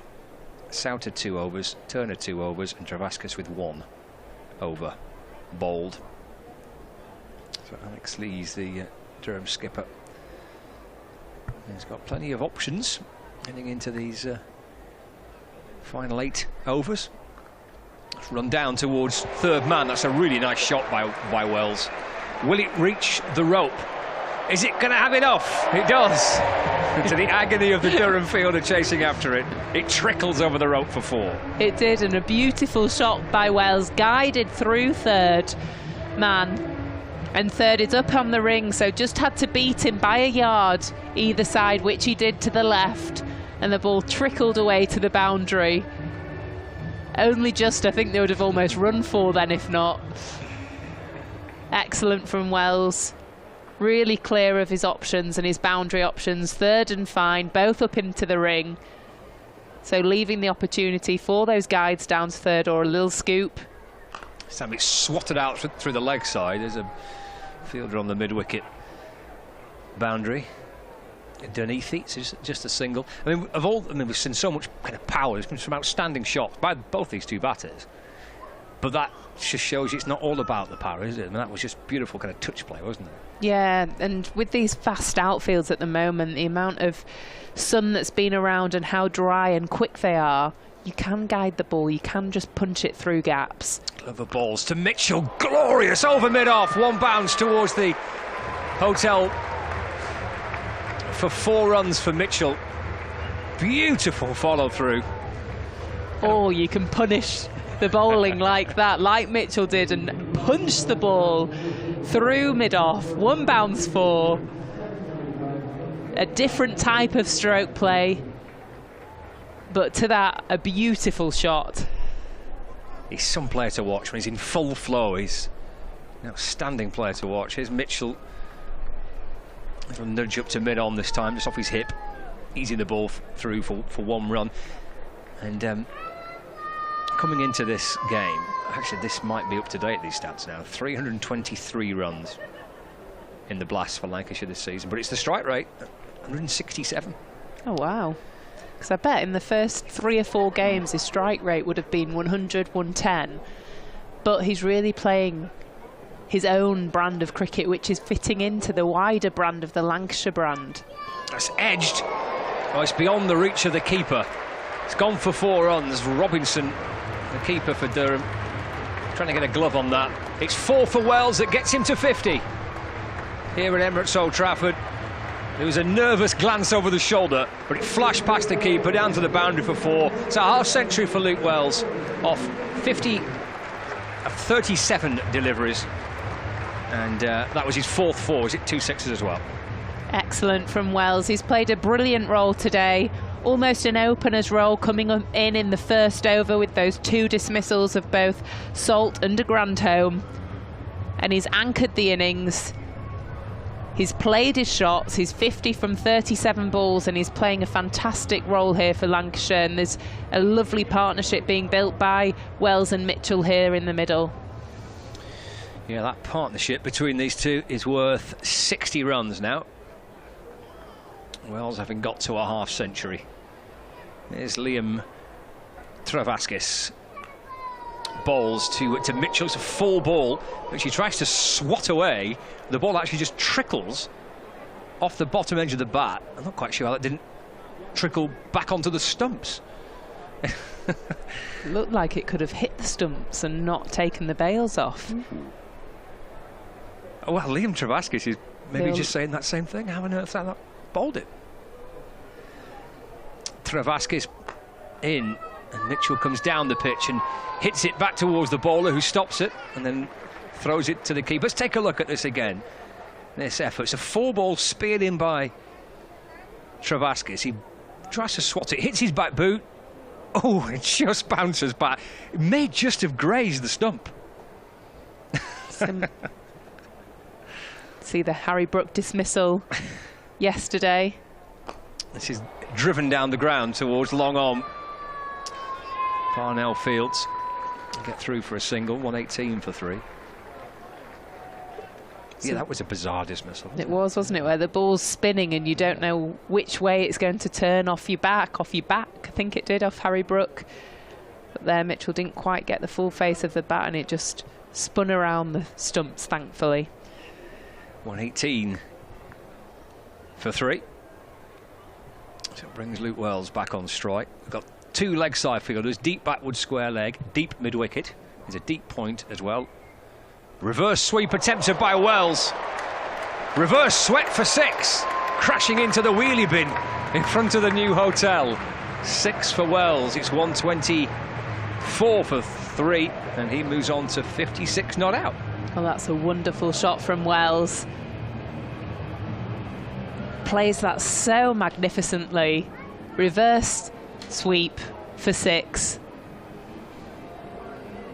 And the bat speed there didn't seem like exuberantly fast, just timed to perfection. Cleared the ropes, fantastically played. Comes Travaskis, balls to Wells. Oh, Mitchell's gone through for a single. Wells should be run out and is. Well, he off the back foot, pivoted round, tried to work it down to fine leg. Mitchell went hurtling through. Wells didn't even realise. Mitchell was almost level with Wells, and he was run out, and it ends a very, very fine knock by Luke Wells. He'd be really frustrated. You can tell how frustrated he is, shaking his head that he's got out in that fashion. Never nice, Phoebe, that is it, but he's played a wonderful knock there. Yeah, brilliant knock from Wells, 56 off just 38 deliveries. We saw some classic Luke Wells shots. Down on one knee, scoop for 6, reverse, sweep for 6.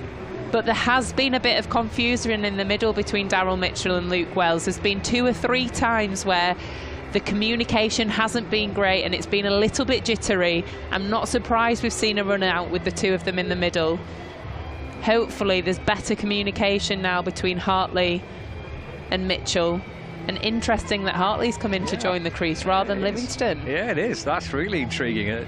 1 ball left of the 13th. And Tom Hartley comes in ahead of the Lancashire captain. I was wondering this season where Hartley would bat, and the answer to that question is he's a bit of everywhere, isn't it? He's been up and down the order. And he's in to join Mitchell. So here's Travaskis, 4 down now, 124 for 4. And Mitchell goes onto the front foot and just works the ball across the pad out to the leg side for a single. And he takes his total on to 30. So that's the end of the over, 13 gone. 7 overs left, 125 for 4. Lancashire Lightning. There's a few Manchester Originals shirts there in the crowd. And plenty of Lanky shirts as well.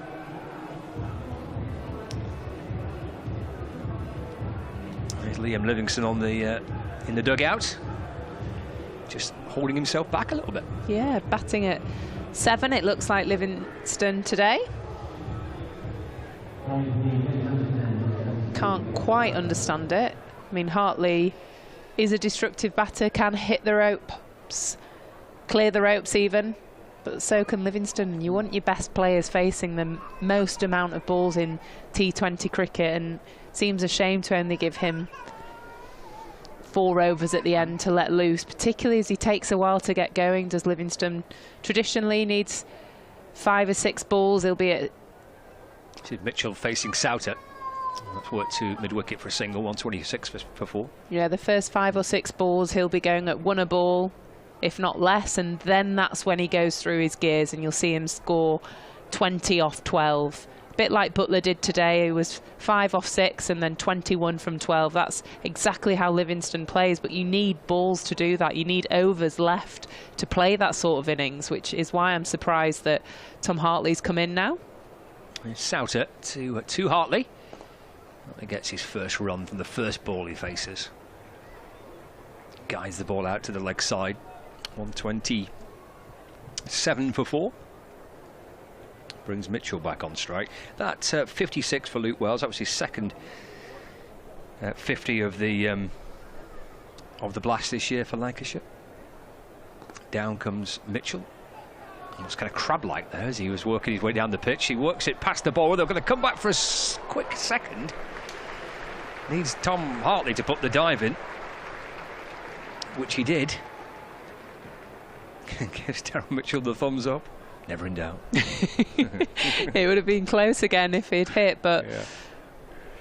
They're certainly running the first one hard and turning those ones into 2s, which again is the style, the brand they want to be playing. Mitchell gets it just past cover. He's off the back foot, punches it and through the air, but to the right of Lees at cover. Comes back for 2 more. 35 to Daryl Mitchell. It's 131 for 4. 2 balls left of the 14th over. Souter in balls. That's muscled away to the leg side by Mitchell. 36 to him now. 132 for 4. 1 ball left of the 14th over. Felt like Wells was on for a big score as well today. He was really clearing the ropes and hitting the ball cleanly. He looked really frustrated. Hartley comes down the pitch to Souter but doesn't time it. And it's picked up by Soutroph, who's on bowling, and there's no run. We've had lookalikes running through the course of the T20 Blast this season. Currently got Father Christmas on screen. So I suspect someone with a big white beard is coming up very soon. Eating some chips. We've had this one before, so I wonder if this is a regular ticket season holder. He doesn't look particularly impressed. No. But the woman next to him is cackling away. Yeah, I think she quite liked it, yeah. It's Travascus in and bowls. And Mitchell drives through kind of wide mid-off for a single. It's at 37 to Mitchell, 133 for 4. We're into the 15th over. And Hartley's back on strike.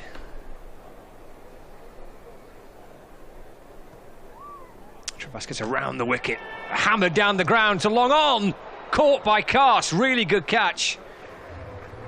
Excellent catch. Hartley's gone looking for a big hit, and Karst comes up from the boundary to make a very, very good catch, and Hartley departs. Yeah, well anticipated by Karst there.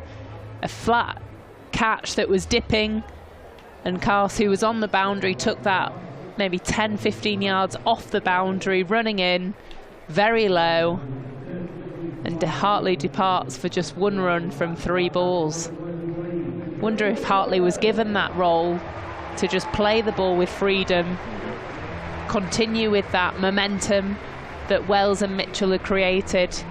But the captain himself enters the crease now, Liam Livingstone. He does.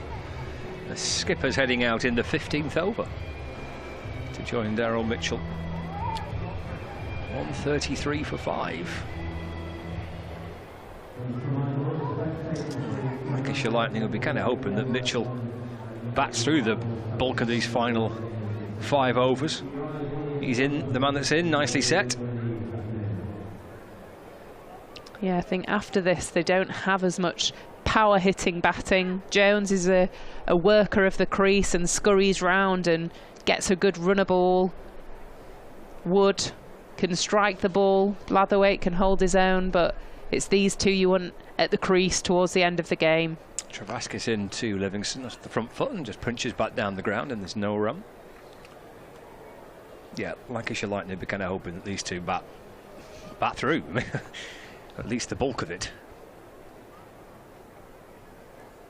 And off the back foot, Livingstone works the ball away through the leg side. Ball bouncing its way over that parched outfield. Be hoping, as you say, Phoebe, for a bit of rain later on. Once we're all done, of course, but it's a dry outfield. Because the first game here since the Arctic Monkeys were performing, so it looked a bit different when they were here. It's Travascus into Mitchell. And that's hammered down towards long on. Wayne Parnell is in place to field. Mitchell moves to 38, 135 for 5. Did you manage to get? I did. The Arctic Monkeys? I did. I came on Saturday. They were here for 2 nights, Friday night and the Saturday night. And I was here on the Saturday night. Travascus to Livingstone. Down he comes, a really big hit for 6. Into the game straight away, Liam Livingstone. Dance down the pitch, hammers it back over the bowler's head. Here he comes, there it goes. 6, 141 for 5. Very good from Livingstone. Clean strike of the ball. His 3rd delivery faced. Cleared the ropes to the 2nd tier of the stands. Beautiful on drive. The two of them looking focused. 30 deliveries left. Can they get up to 190? That would be my challenge for them. 50 off 30 balls. Okay. With these two at the crease, possible. Feels like a good score to me, that, Phoebe, 190. 166 is the average for a first innings here at Emirates Old Trafford. 141 for 5. the back foot as Souter returns, 4th and final over. It's driven into the offside for a single, 142 for 5. Runner ball takes them to 170. The average score is 167 here, did you say? 166. 166 for a first innings. Right, okay. Yeah. Feels about right, that, doesn't it? It's a big ground, isn't it? Spinners often play a big part here. And Livingston off the back foot. Works the ball out through the leg side. Souter's gone chasing after it after his own bowling. He must have run 40 yards to catch up with it. He's almost by the square leg umpire. It's where those little dinks for 1 can turn to 2 when the whole of the leg side is out. So there's square leg, mid wicket, long on, and if you can just trickle it to that boundary, to the inner circle ring, there often is a second run there. But that's why Souter was so desperate running after the ball. He did well to stop them coming back for that second. Hammered down the ground beyond the reach of the bowler by Daryl Mitchell, by Graham Lloyd getting out of the way pretty quickly. Carse throws the ball in from in front of the pavilion. Yeah, well fielded, because that was hit very straight towards the side screen. And Carse did well to get round from mid-off, rolling, and just 1 run scored. 144 for 5. Livingston with a flick of the wrist steers the ball through the leg side. They turn and they come back for 2. By the time that Jones has got to it, that's good running, and the home crowd appreciate it too. 146 for 5. Fielders behind the bowler, right back on the rope, long off and long on. Deep mid-wicket and a deep backward square leg. Livingston looking to the leg side to try and work the ball into. There he goes again off the back foot. And again goes through the first. They think about 2. They're going to have to they make the man up nice and early to come back for a second. It's good running. I suppose, Phoebe, when you do that, you've got to be committed to it. You can't afford just half a second hesitation, can you? No, that's brilliant running, great commitment, great communication.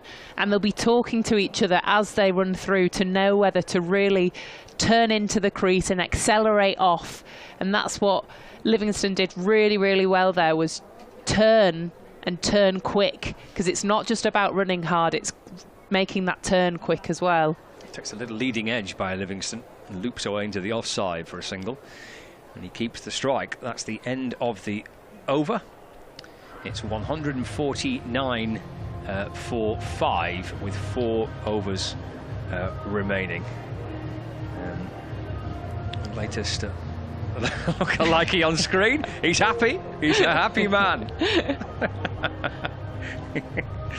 He's having a bit of a dance with his family around him. That's made his day, that. The kids are loving it round him. In a lot of our fitness testing as well, we time what our 1s are, we time our 2s. Okay. So we're looking at how quickly you can turn in the crease, right? Because that's so important for when you're looking to come back and run a 2, is how quickly can you get in and out the crease and explode off your back leg and almost create that sprinter start, sort of accelerating off your back leg. And that's something that Livingston, even though he doesn't look at that quick between the wicket, is really, really rapid at turning. Wayne Parnell returns. Oh, Liam Livingston. It's 6. It's an absolutely gorgeous shot. Back over the bowler's head, down the ground for 6 to bring up the 150. Blimey, that's a great hit. That's shot of the day for me, that. And he's really enjoyed that.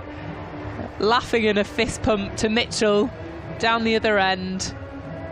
Completely solid base and hits directly the side screen behind the umpire. Couldn't have been a straighter trajectory.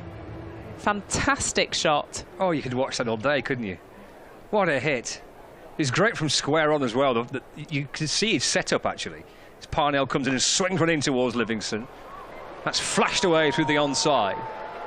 And he'll come back for a comfortable second. So he moves on to 21. 157 for 5. This is where, although Parnell very good at change-up Yorkers. He was so deadly in those first 2 overs. I don't know why Lees didn't give him a third. But he's coming on here, 6-2. 4 deliveries remaining. 157 for 5. Parnell to Livingston. It's full ball. Yorker fired in. It's a good delivery and it's well dug out by Livingston. He moves on to 22 now. 158 for 5. Well run as well. It just slowly went towards mid-on. Was able to take that run. Might be able to watch that 6 back again of Livingston, because certainly from kind of square on, it was magnificent.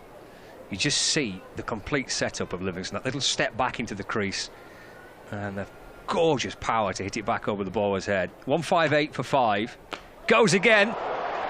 Down towards long arm. It's into the stands. Catch it if you can. The big lad's got it. 164 for 5. Mitchell joins the party. Straight 6. And it's stand and deliver at the moment for these two. Good work. I think Parnell's trying to execute the Yorker, but instead both Mitchell and Livingston are back in the crease. It's Parnell to Mitchell. It's driven out through the offside, beats cover, and they'll come back for 2. Mitchell edging towards a half century himself. 48 not out.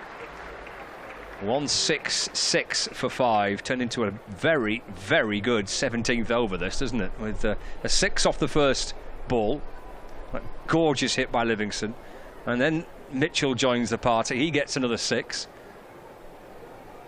It's been a very good 17th over. It's ruined Parnell's figures, mind you. Final ball of his 3rd over. 166 for 5. Mitchell drives down the ground for 1 run. Moves on to 49 not out. 167 for 5. 3 overs left. Brilliant over for Lancashire there. 18 scored from it. 2 beautiful 6s.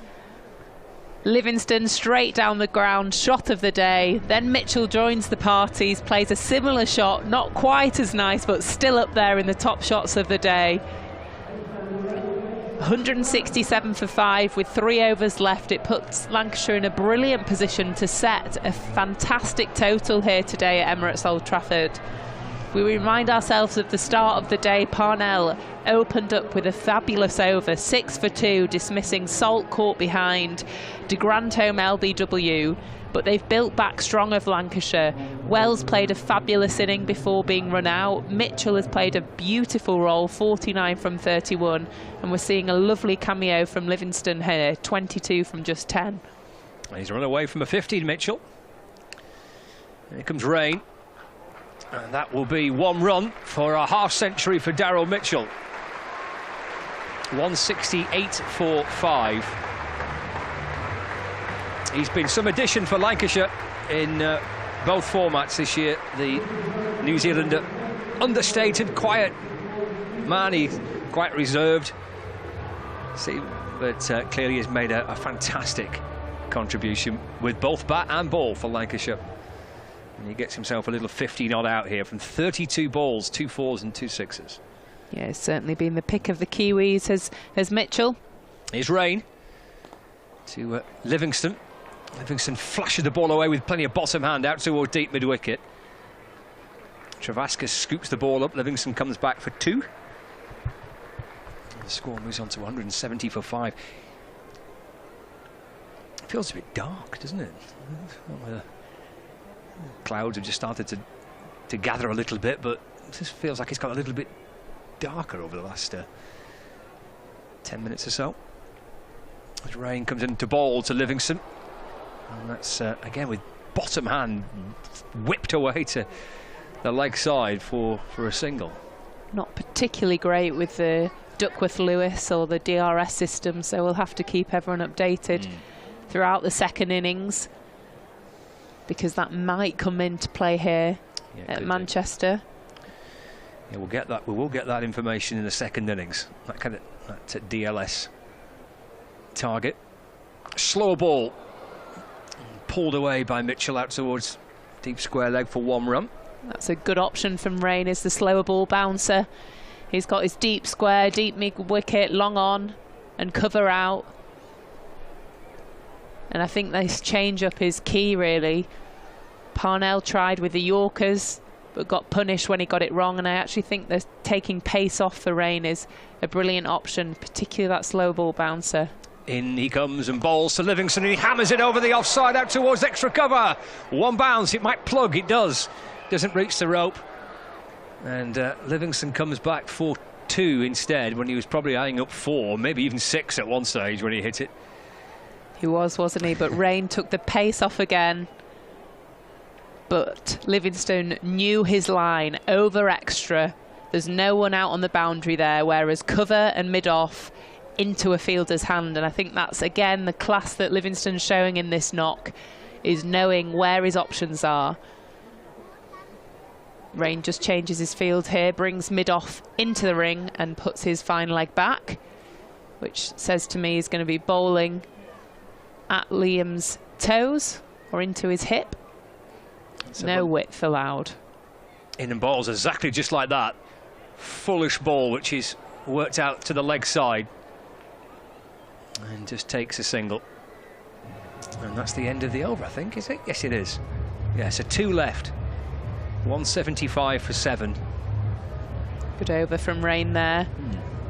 Just 7 from it. He bowls his 3 overs, none for 17. Always really effective in the middle phase of the game and towards the end of the game. Well, the latest lookalike, Prince Harry, they picked out Tom on the Lancashire bench, the fitness coach. I think he'll be pleased with that one, will Tom? I think he will. He's having a bit of a chuckle then, wasn't he? Surely they've got to get a lineup for that whole staff bench. It's a shout for the production team there. It is. Can you get one for Glen Chapel? I think that would go down a real storm. Yes, I really do. Yeah, I with you, Phoebe. Find a Glen Chapel lookalike. She's driven along the ground by Livingston. It beats the dive of mid-off. It's gone for 4 runs. The roar of the crowd pushes Lancashire Lightning up to 179 for 5. Parnell will be furious at that. Mid-off, diving full stretch, but doesn't quite get a hand to it. He's gone Yorker again, but ended up being a low full toss that Livingston has taken full advantage from. Another good start to the over from Lancashire. Such a bomb, isn't it? When you can hit the first ball for 4, it puts pressure right back on the bowler. Parnell 2 for 35. This is his 4th and final over. Livingston on 32. Left arm over, bowls. And swiped away by Livingston, but doesn't come out of the meat of the bat. It's bouncing down to long on. Turner comes up to field. Livingston moves on to 33. 180 for 5. Yeah, Parnell going a little bit wider there. And probably just doubting his own options at the death at the moment, as he's been so expensive at this phase of the game. He's got to back himself as a bowler and know that he can execute his Yorkers, because any form of doubt in this game bites you in the bum. In and bowls a wide Yorker attempted. And Mitchell chops it out through the offside for 1. 181 for 5. Well, it does, doesn't it? I guess it does. You get the old bite on the bottom in this format if you're not careful, especially you bowlers. Well, yeah, Yorker can easily turn into full toss or half volley. And the way that both Livingston and Mitchell are sat back in the crease, they know what Parnell's plan is and they're set up for it. And that's probably where the difficult is laid for Parnell. It's gone high by Livingston in towards the leg side. Who's coming up to take it or try and take it? Good catch. Souter coming up from the deep mid-wicket boundary. Outstanding catch from Souter. Livingston goes 181 for 6. High it went. In comes Souter. Takes a good catch. Yeah, great catch from Souter there. He's running from the boundary rope into the inner circle. And Livingston's tried to clip that one off his legs, not quite got hold of it, and it's just sprayed up off the top edge of his bat and departs from what's been a very good knock of Livingston. I think that's really continued the momentum of the game, brought the total up to 181 for 6 with still 8 balls remaining as Rob Jones comes into the attack. 81 for 6, yeah. Good from the skipper, that, wasn't it? 33 off 16. 2 6s and a 4. There's Rob Jones. Waits for Parnell. Oh, you've got him, just glances this one away off the hip. I'm not sure how much bat he's got on it. It's gone down towards the boundary. It's pushed away from the boundary rope. Jones and Mitchell think about a third, and they do come back for a third. It's terrific running. Mitchell making up the mind for Rob Jones there, because Mitchell was running to the danger end. He went, no, I'm going for it. And they do run 3. Yeah, he's certainly bold with his running as Mitchell, and he's probably added 15 runs onto this total through those bold choices. It created that run-out opportunity for Durham, getting Luke Wells earlier, but I think he's been brave and bold with his running, and it's paid off for Lancashire. Parnell, final ball for him today. Hammered down the ground towards long off, 1 bounce, picked up by Cars. Mitchell moves on to 53. It's the end of the over. 19 overs gone, so 6 balls remaining. It is 185 for 6. Mitchell on 53. Jones on 1. They'll be enjoying a chance to contribute. Well, Rob Jones, I'm sure, with Daryl Mitchell, make some noise. Flashes up on the old giant screen. Alongside, who is this with Bob the Builder? Wow. I think I might know where we're heading here. I think we might be going towards the building site. There we go. Well, much better over there from Parnell. Just 10 off it, and 1 wicket of Livingston. So he finishes his figures 4 overs, 3 for 41. We're disappointed with those, as the start he had was phenomenal. Final over then.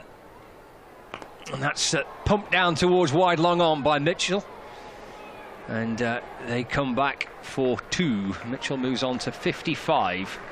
And the score to 187 for 6. Mitchell this season in the blast for Lancashire.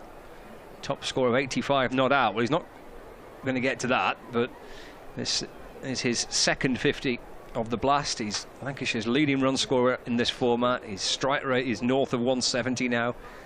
He's had some season. Yeah, he's striking the ball so well today as well, and run between the wickets fantastically. I think he's been a great signing for Lancashire and played this middle over anchor role brilliantly. Rain to Mitchell. Goes on the reverse, trying to find a gap that really isn't there, but he did his best to try and pick one out. Parnell inside the circle.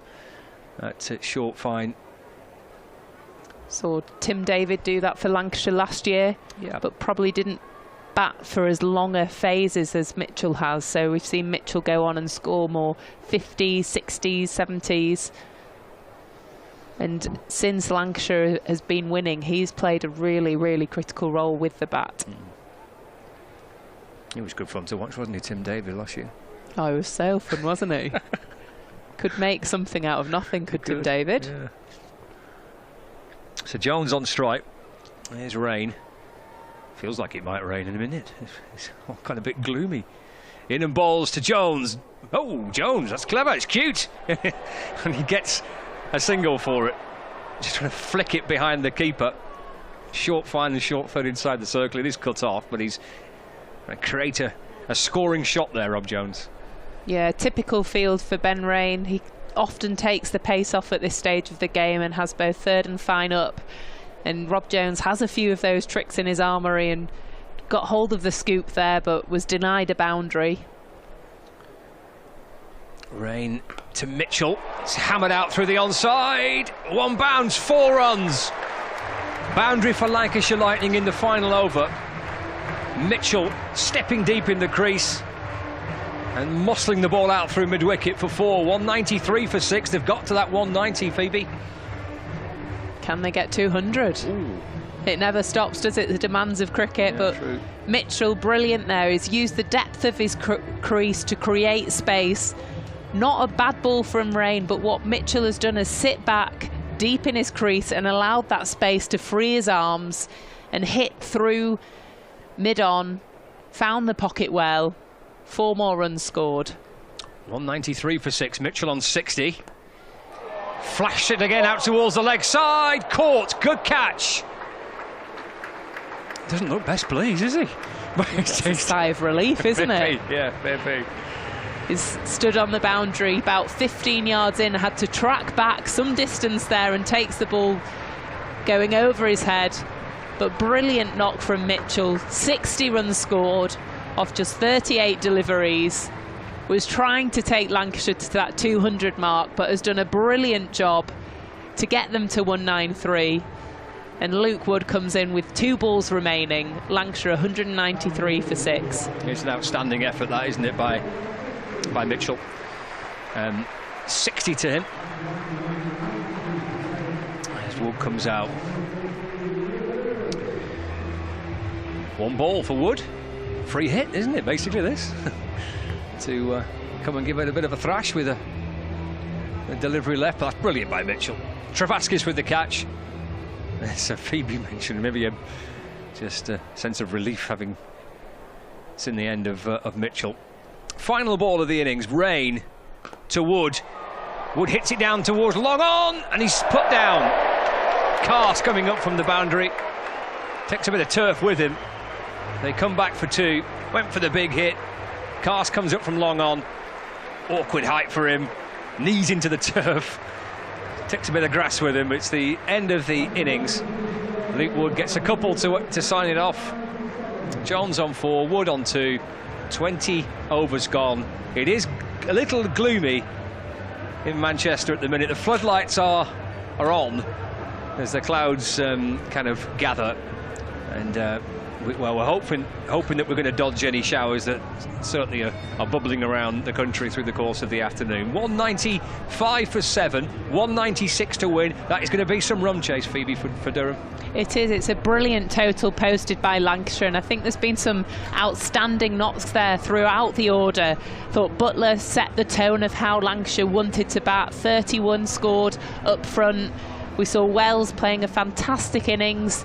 Livingston joining the party, but the man of the day has been Daryl Mitchell. To start like they did Durham, having Lancashire 6 for 2 within the first over, I think that's a brilliant effort, and it just shows the depth of their batting order. The win predictor's up, and Lancashire Lightning 73.7%. I don't know where that comes from, but the maths says it all. Lancashire 195 for 7. Brilliant total posted. It is. We'll see if it's enough. If it's not, we're going to be in for an absolutely outstanding run chase by Durham, but it's runs on the board for Lancashire Lightning. A couple of centuries in that innings for Wells and for Mitchell. 56 to Wells, 60 for Mitchell, plus the 33 from the captain Liam Livingston, and Butler 31 at the top for Lancashire Lightning. So it's 196 to win for Durham.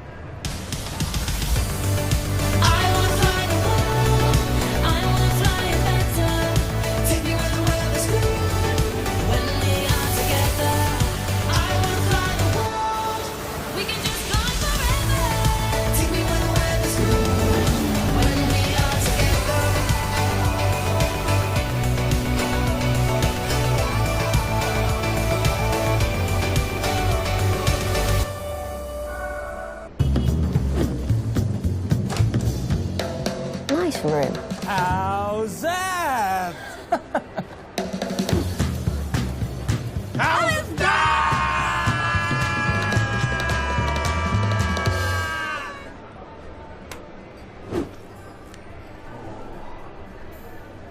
Oh. How's that? How's that? Well, after what was an incredibly bad start, I guess, for Lancashire Lightning, I think 195 for 7, George. You'd pretty much take that after that start, wouldn't you? Absolutely. I mean, you lose 2 wickets in the first over, and you have to rebuild a little bit. But like we spoke about before the game, the strength and depth in our batting lineup means that you can keep coming hard throughout the innings, and that's what we did. That first ball, though, I mean, losing Phil Salt to the first delivery of the afternoon, what was going through your head at that point, especially when you then lose another one, Colin de Grandhomme, and you're 6 for 2 after the first over? Yeah, I mean, I don't think there was any panic because of that strength in depth and because of the quality we've got, and we just rebuilt really nicely. We still ended up having a good power play, and Wellesley and Josh both gave themselves a chance just to get in and then decided to start taking the game on again. Luke Wells in particular, class knock from him. But having said that, given the situation they were in, were the shackles off a little bit there? It was just a case of, right, we're going to have to pull out the big shots and go for it because we've got to put a total on here.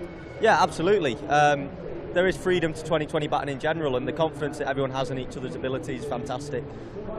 Shame Wells getting run out just as I think he was about to unleash himself. What was going on there, do you think? Mix up with Daryl Mitchell? Yeah, just a bit of a mix-up. So not much you can do about that in the end. These things happen, you know, it's 2020, trying to put pressure on a field, and every now and then there's going to be a run out. Luke looked really crestfallen by that, I have to say, when he was trudging off the pitch there. I'm sure Daryl will be kicking himself as well. But then Daryl comes along with a terrific innings himself.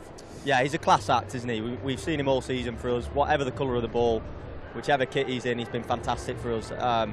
He showed his quality again, so calm under pressure, and the way that he hits the ball straight is unbelievable. And in terms of the rest of the innings, a decent total. I mean, when it comes to 195 for 7, that's a good score. That is a good score when you consider the state they were in at the start. That's a hell of a recovery, isn't it? Yeah, it is a good recovery, and I think we saw at the start that there was a bit of swing there for Parnell and a little bit of bounce as well with the new ball. So hopefully Luke Wood with that new ball will be able to do the same thing and get some early wickets. He's warming up just behind you, you can probably tell. I just had a quick chat with him just earlier on. They're going to have to go full guns blazing. Phoebe's just joined us after commentary. What are your thoughts? 195 for 7 on the face of it looks a good score, but when you consider the start they had, what a recovery. Was excellent up front, and to have Lancashire 6 for 2 in the opening over, they couldn't have asked for a better start, Durham, but it just shows the strength and depth of Lancashire's batting, and I think Butler set the tone in terms of how Lancashire wanted to play, like dismissed for 31 and probably disappointed he didn't go on and score big, but the fact that he was going at about 160 strike rate showed how they wanted to play, and I think it's the brand of cricket that Lancashire have been looking to execute for a number of games. So amazing game to watch, and brilliant for them to build that total of 195. Yeah, Josh really did set the tone, didn't he? Smashing the ball over the place, and then we see Luke Wells and Daryl Mitchell both doing it themselves as well. Yeah, and I think that just shows what Lancashire are about, and a few times we've seen early wickets for Lancashire in this T20 campaign, and players like Livingston and Mitchell coming in and being tentative, but they've gone out there, they've played their brand of cricket, and they've played to their strengths, and we've seen some amazing shots and given the crowd something to watch here at Emirates Old Trafford. It's been great. What's the approach here now as far as you guys are concerned? Because obviously we're looking at the clouds, we understand that the weather is closing in, we need to get at least 5 overs on the board in order to hopefully get a result here. They've got to come out all guns blazing, haven't they? They do, yeah. They'll be playing to the DRS system, will Durham, and Lancashire are in for an early couple of wickets. I think if Wood bowls as well as Parnell did up front, there was a bit of movement off the seam and the pitch was bouncing through nicely, so I think Wood will be licking his lips as well. George, what do you reckon? Yeah, I agree. Bit of swing up front, I think. The seamers will take the bulk of the work in them first few overs, and yeah, early wickets is the key. It pushes that Duckworth Lewis target up further. You know, if it gets 5 overs and we've got a few wickets on the board, that target will be high, but you can't just rely on the rain as well. You've got to plan to be out there for 20 overs and win the game properly as well. Let's see, guys, thanks very much indeed for joining me. The weather closing in, we've got to get at least 5 overs on the board. Let's see what happens.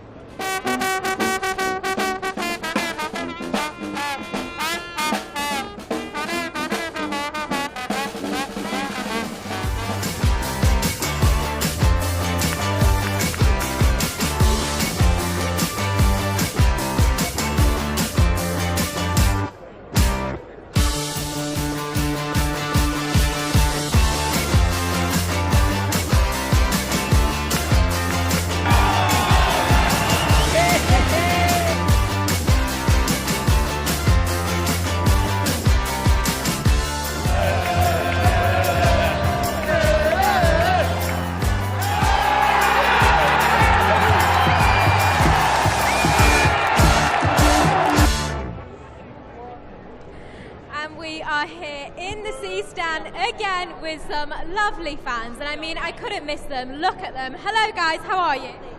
Good, thanks, how are you? I'm Good. What are your names and where are you from? I mean, I know you're here for the birthday boy today, seeing as you've all got his face on your shirts. How do you feel about that?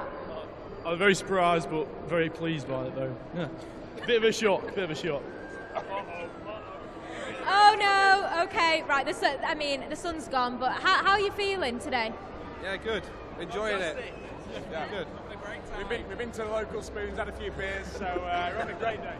Amazing. Right. Okay. So, I mean, thanks, guys. Have a good birthday as well. Right. Hello. What's your name and where are you from?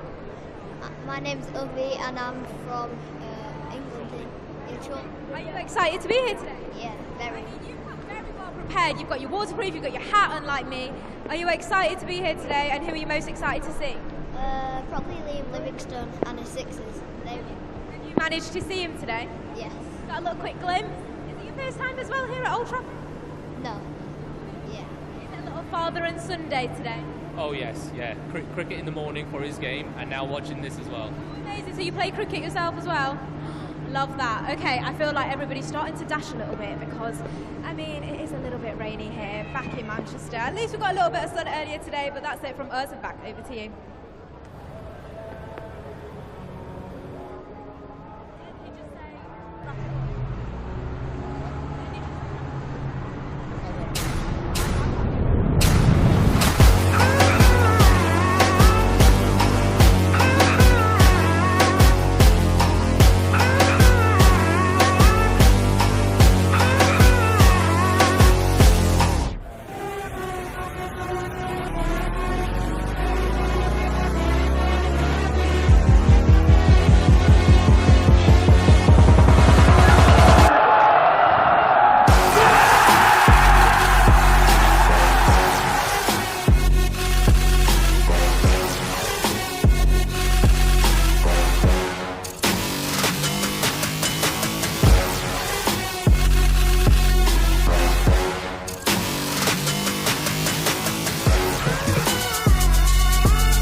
Tim David. Side 12 behind the rope. Good enough, Tom Hartley. Good enough, Lancashire.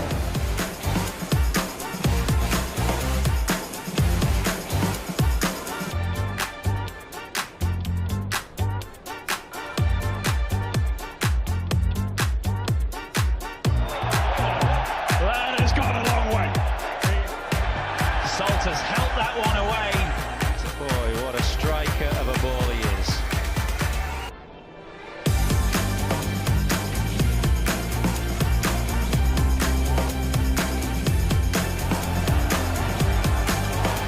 Parkinson has his man. Oh yes, he's going to enjoy that. Oh, what a beauty.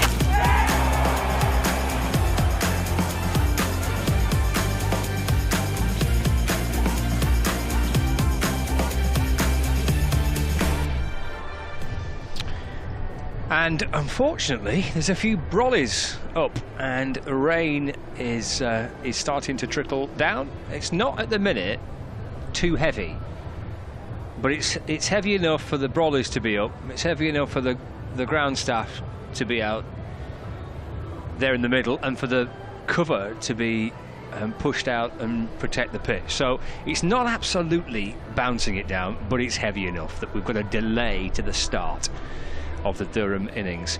We do have half an hour or leeway, so we've got half an hour to play with before we start losing overs in the match, and then it becomes a DLS Duckworth Lewis Stern total to chase. So we've got that half an hour window, so nothing's going to happen yet in terms of the run chase and what is required.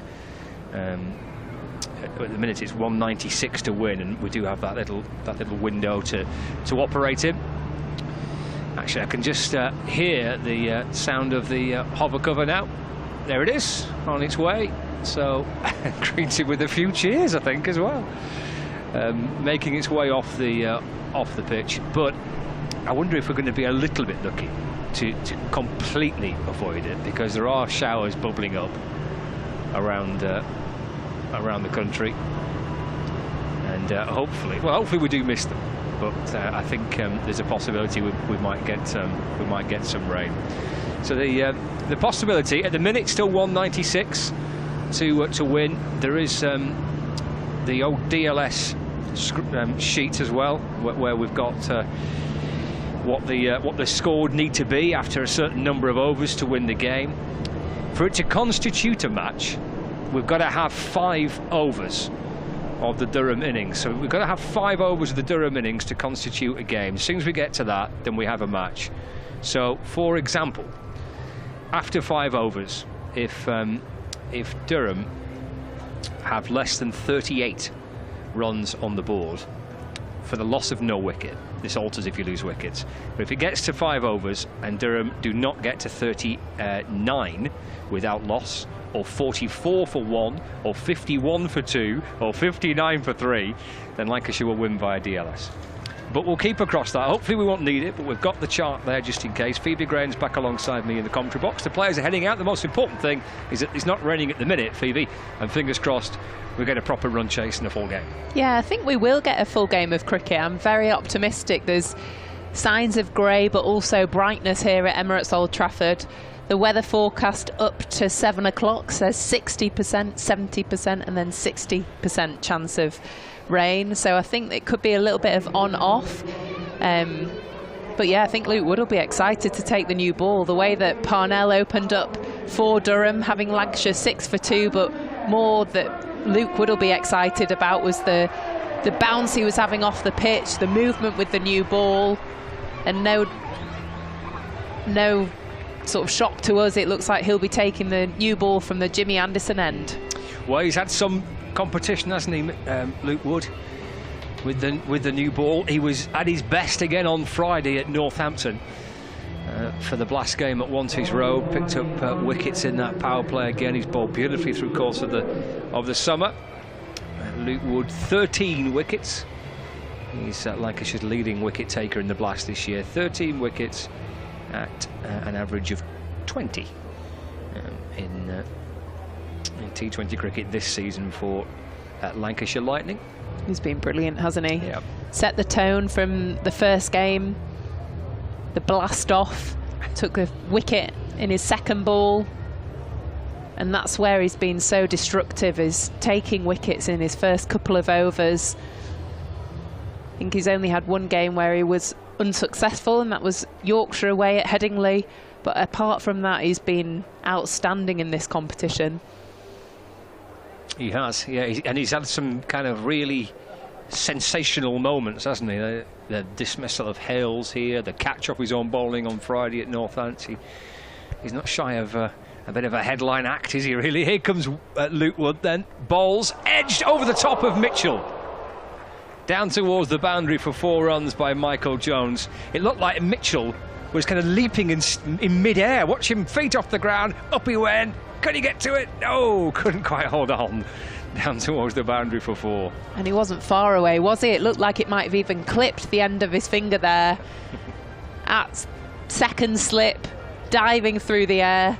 Could have been another sensational moment for Luke Wood. A little bit too much width, but a lot of movement across him. Jones gets away with that one. There's Wood steaming his way back in. Balls. Nice shot by Jones. Flicked out to mid-wicket. Phil Salt fields for Lancashire, and there's no run.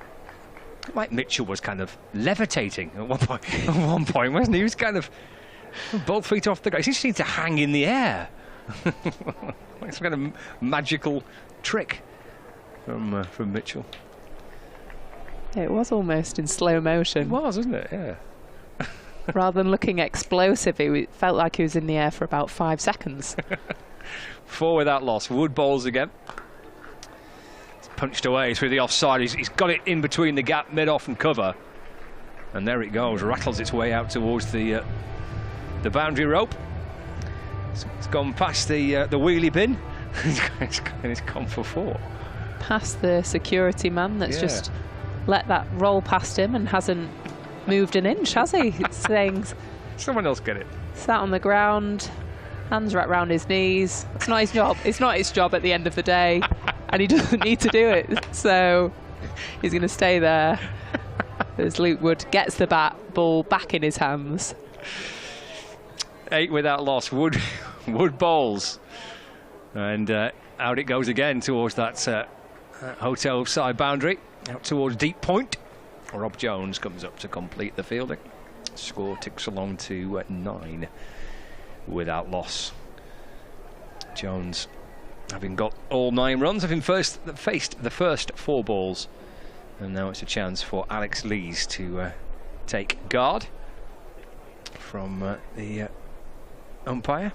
Feels like the Duckworth Lewis doesn't really play into Lanc's favour for the first 5 overs, because they don't feel big power play scores to be able to score 38 off the first 6. That's only going at a run a ball in the power play.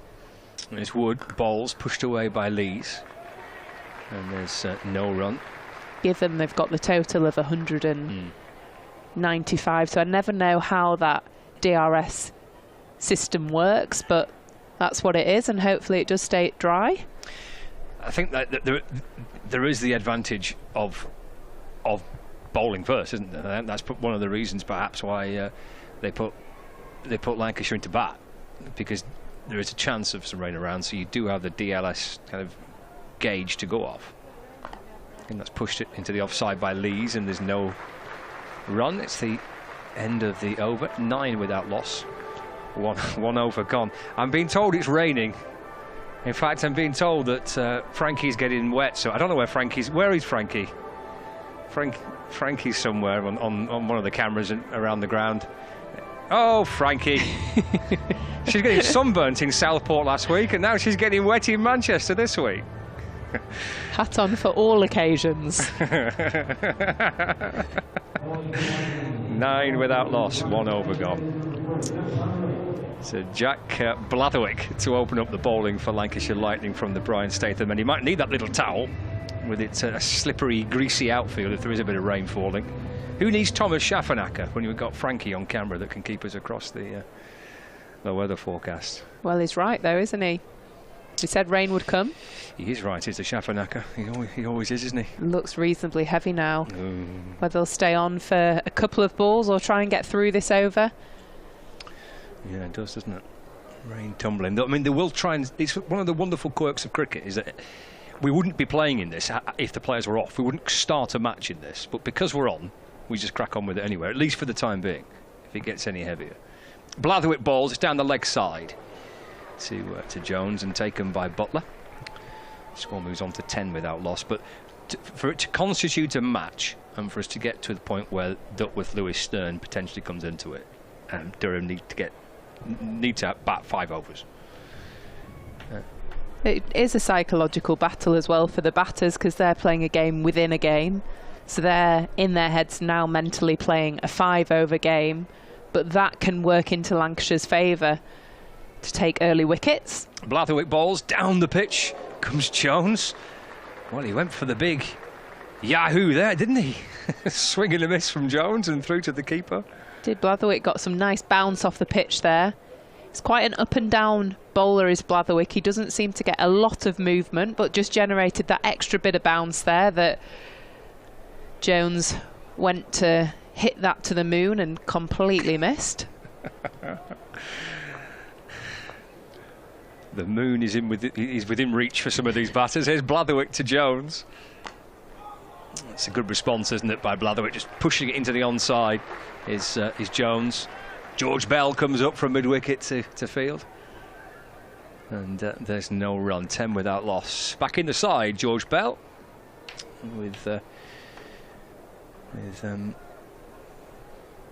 two changes that Lancashire made. Dane Villas and Stephen Croft dropping out. Croft with that brilliant century on Friday.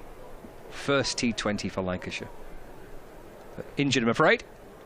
Blatherwick in, bowls, drops it short, carved away through the offside, out towards point. And Hartley comes up and gets to it, and they come back for 2. The score ticks along to 12 without loss. We're halfway through the second over. Jones on 11. Yeah, Croft was phenomenal, wasn't he, in the last game? Yeah, it's brilliant. Yeah. It was wonderful on Friday because Croft made his T20 debut in 2006. And 235 T20 matches later, he gets his first century. Amazing. Brilliant, isn't it? There's Blatherwick, right arm over the wicket, balls.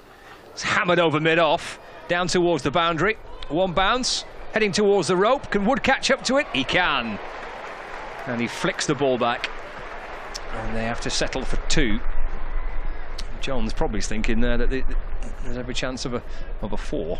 Moves to 13, 14 without loss. Yeah, that's excellent from Wood. He's anticipated that early and set off, and at the pace of Wood, he beats the ball to the boundary rope. And they're important runs at this stage of the game. If they're able to get 5 overs in, every single run is critical. It's a good start from Blatherwick. He's bowled a great line. Just needs to hold that length. And he comes, bowls again. Cut away into the offside. You like that, don't you? Is that about the right length for you, that last delivery? Hitting the splice of the bat and just hitting a heavy length on this pitch that seems to have that extra bit of bounce and carry. That was the length that got Salt caught behind, and I think will create opportunities here for Blatherwick. Also means he can't get driven down the ground. If he holds his line well, square legs in for an opportunity whilst they're going hard at the bat. 15 without loss. There's Blatherwick to complete his first over. In and balls, he follows Lees. It's a really good delivery. He stepped to the leg side, Lees, and Blatherwick followed him.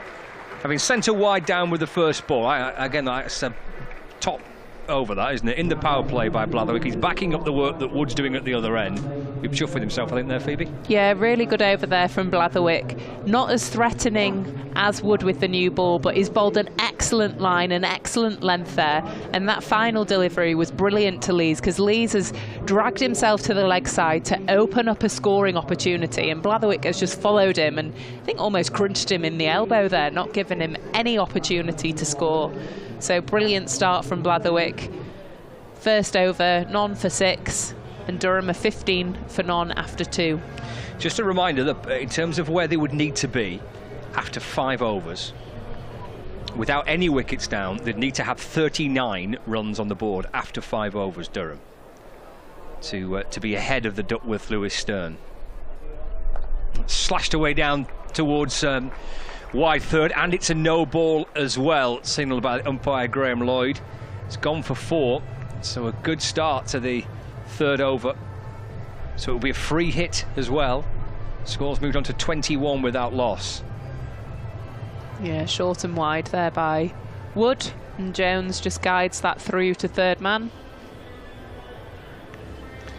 Wood having slightly different field to his traditional third and square leg. He's got square leg and mid-wicket. I think he knows that the batters are going to be taking him on, so he's looking for those sweepers to be catching opportunities more than anything else. But he's got to bowl straight. He's got to bowl into the hip with this field. No width at all. Free hit this, and that's muscled away towards the leg side by Jones just for a single. So not too much damage done from the free hit. Jones moves on to 19, so it's 22 without loss. 1 ball into the 3rd over. Salt grimacing a little as he comes up to take his position inside the circle. He's got his little finger bandaged up there, hasn't he, Phil Salt? Alex Lees on strike. Here's Wood. Balls to Lees. It's punched to mid-off. De Grand on fields. And no run, 22 without loss. Jones 19, Lees on 0. It's hard to describe the sky at the moment, but it feels like we've had the band of that darker cloud. Yeah. Feels a little bit brighter. I think we'll get I think we might get 10, 15 overs. I think we might get the whole game in, Scott. I'm going to call it now. You're feeling very optimistic on this Sunday afternoon, Phoebe. I like that. It's very warm as well. I came in with a jacket, and it's really that sort of sweaty conditions. I can't think of what word to use apart from that. I think that's a good word, yeah. It's a sweaty all day. Wood in, balls to Lees. Hit back down the ground. No ball. Caught off his own bowling, but no balled by the umpire. And so it will be another free hit. As Luke Wood says, well, where have I overstepped here? Well, it's hit back down the ground, caught by Wood. Only disbelief, he looks to the umpire and says, really? Thought he had the first wicket of the innings there. Yeah, he's fuming. That is Wood. He must be close to that front line. But we've seen it happen a lot recently. Broad dismissed. Who was it? Did he got someone yesterday, wasn't it? Yesterday, clean bowled off a no ball. Yeah, can be expensive, can't they? Wood balls again. It's off the back foot by Lees. That's hammered up towards mid-off, and he gets through for a single. I'm going to take a look back at this no ball here. It's as Wood comes in. How near is he to the line? Oh, it's close, isn't it? Goodness. It'd be interesting to see it actually on the still, if that's possible, actually when his foot hits the ground. But tough call, but he's certainly hugging that front line. Yeah, it's one that technology does support the umpire in those sort of decisions, because they're a tough call. Yeah. Left arm round the wicket balls. Step to the leg side, Jones. Almost trying to uppercut it. Through to the keeper. No run. So that's the big talking point of the over. This no ball. As he overstepped there.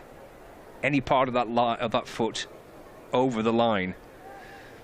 It's a tough call. It's a marginal call, isn't it? The umpire's giving it as he sees it.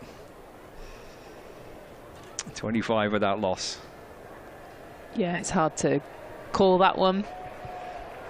But the umpire called it. He did. There's Wood. Balls again nudged away towards the leg side by Jones for a single. Takes him on to 20. So it's 26 without loss. 20 to Jones, 1 to Lees. It's actually bowled his next delivery really well, has Wood, because they've both been free hits and both have only gone for 1 run, which has been a big win for Wood there with those 2 no balls. Wood balls again, final ball of the over. It's cut down to backward point by Tom Hartley Fields. That's the end of the over. So we've had 3. So just a reminder again with DLS Stern that we've got the target for Durham to be ahead of where they need to be to effectively win the game if rain comes, is after 5 overs to have 39 without loss. If they lose a wicket, then they would need to be 44 for 1 and then 51 for 2, etc, etc, after 5 overs. Obviously that changes as the game goes on, so that scores will change. We'll keep you up to date with how that all unfolds. It makes it very simple and easy when it doesn't rain. It becomes slightly complicated when it does, but it becomes a game within a game, which becomes a challenge for Captain Liam Livingstone as to what bowling choices and how attacking to be would they have a slip in place at this stage of the game if it wasn't for the DLS system? And Blatherwick and Wood are bowling quite a defensive line of middle and leg stump, which you usually see in the middle phase of the game. Blatherwick to continue. Driven down the ground, punched for 4 by Lees. And pretty emphatic by Alex Lees. Right down the ground, pushes the score up to 31 without loss.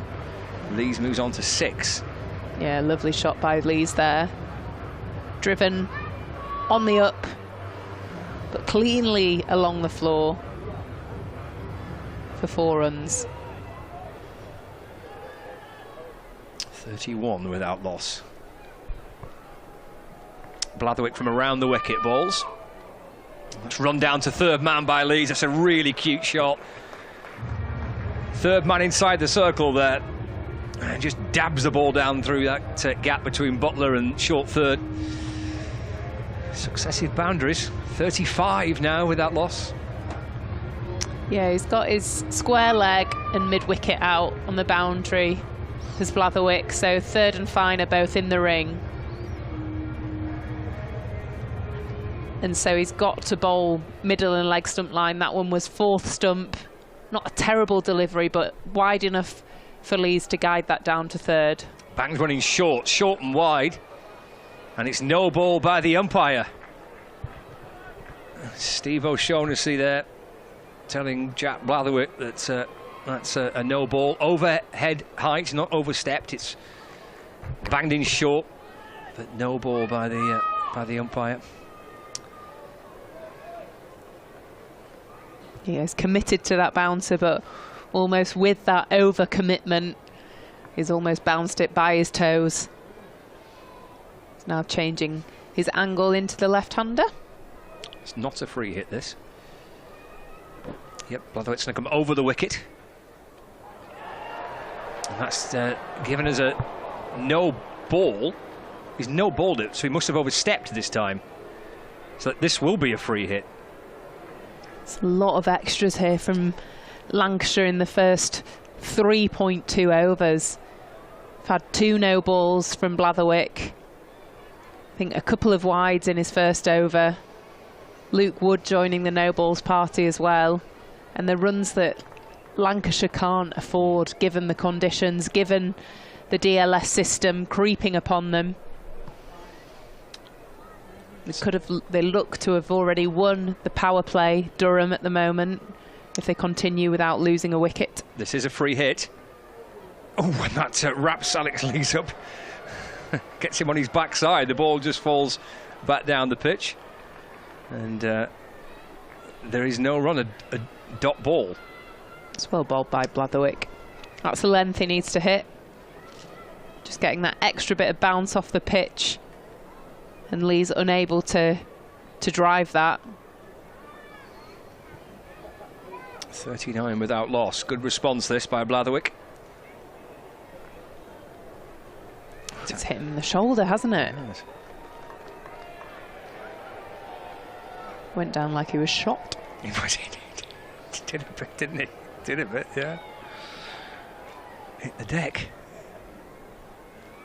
Blatherwick in, balls again. That's a good shot by Lees. He ramped that down towards the boundary in front of the pavilion. It's gone for 6. This is turning into a very, very expensive over for Jack Blatherwick. He'll just want to try and get out of it as soon as he can here. He's still got 2 balls left. Definitely, that's well played by Lees. He's anticipated the delivery early from Blatherwick. Knows where he's going to bowl it. And he's just used the pace of the ball. Similar to the Joss Butler scoop shot. Just never looks as good unless Joss Butler's playing it. But well played, Lees.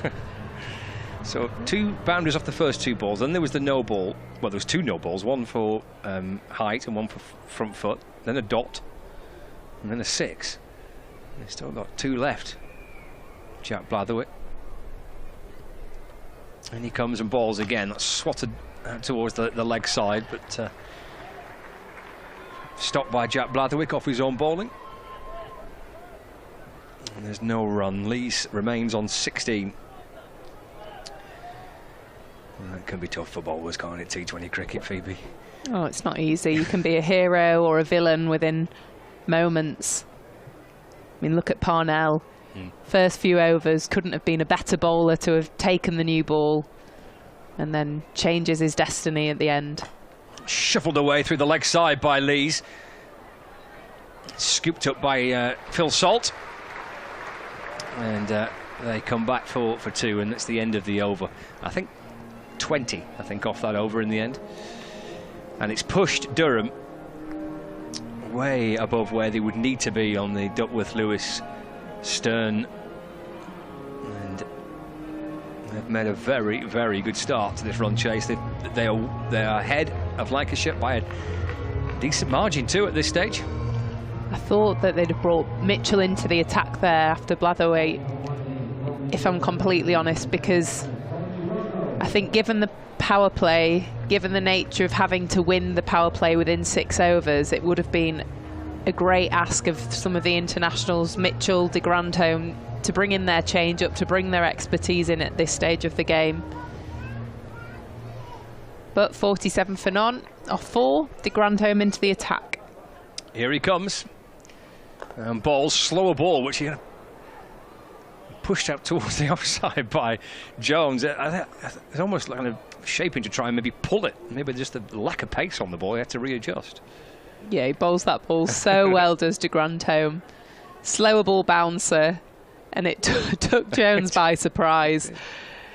He went to connect and look to hit that through mid-wicket, and then it just slowed up on him and could almost got caught and bowled. De Grandhomme to Lees. It's cut into the offside.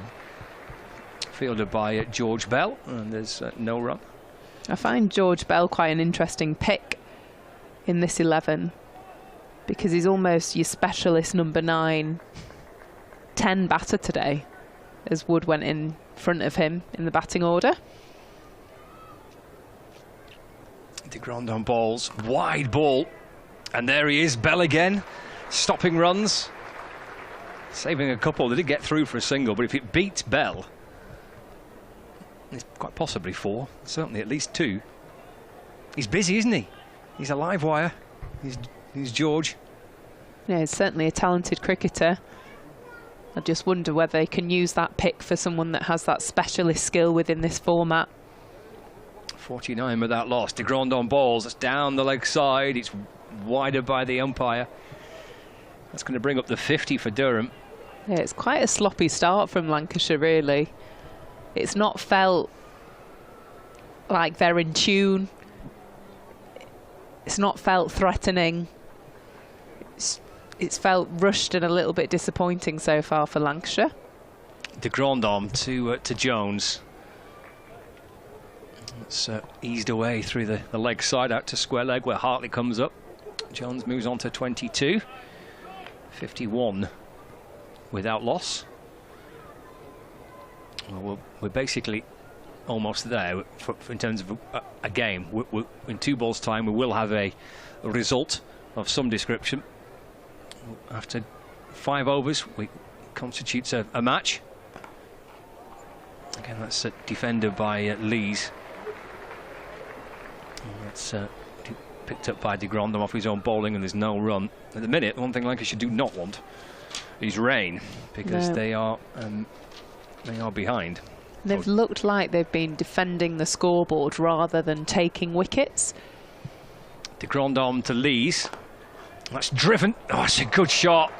Wood tried to cut it off. He's diving away to his left at mid-off, but properly hammered away for 4 through mid-off to end the over. 55 without loss.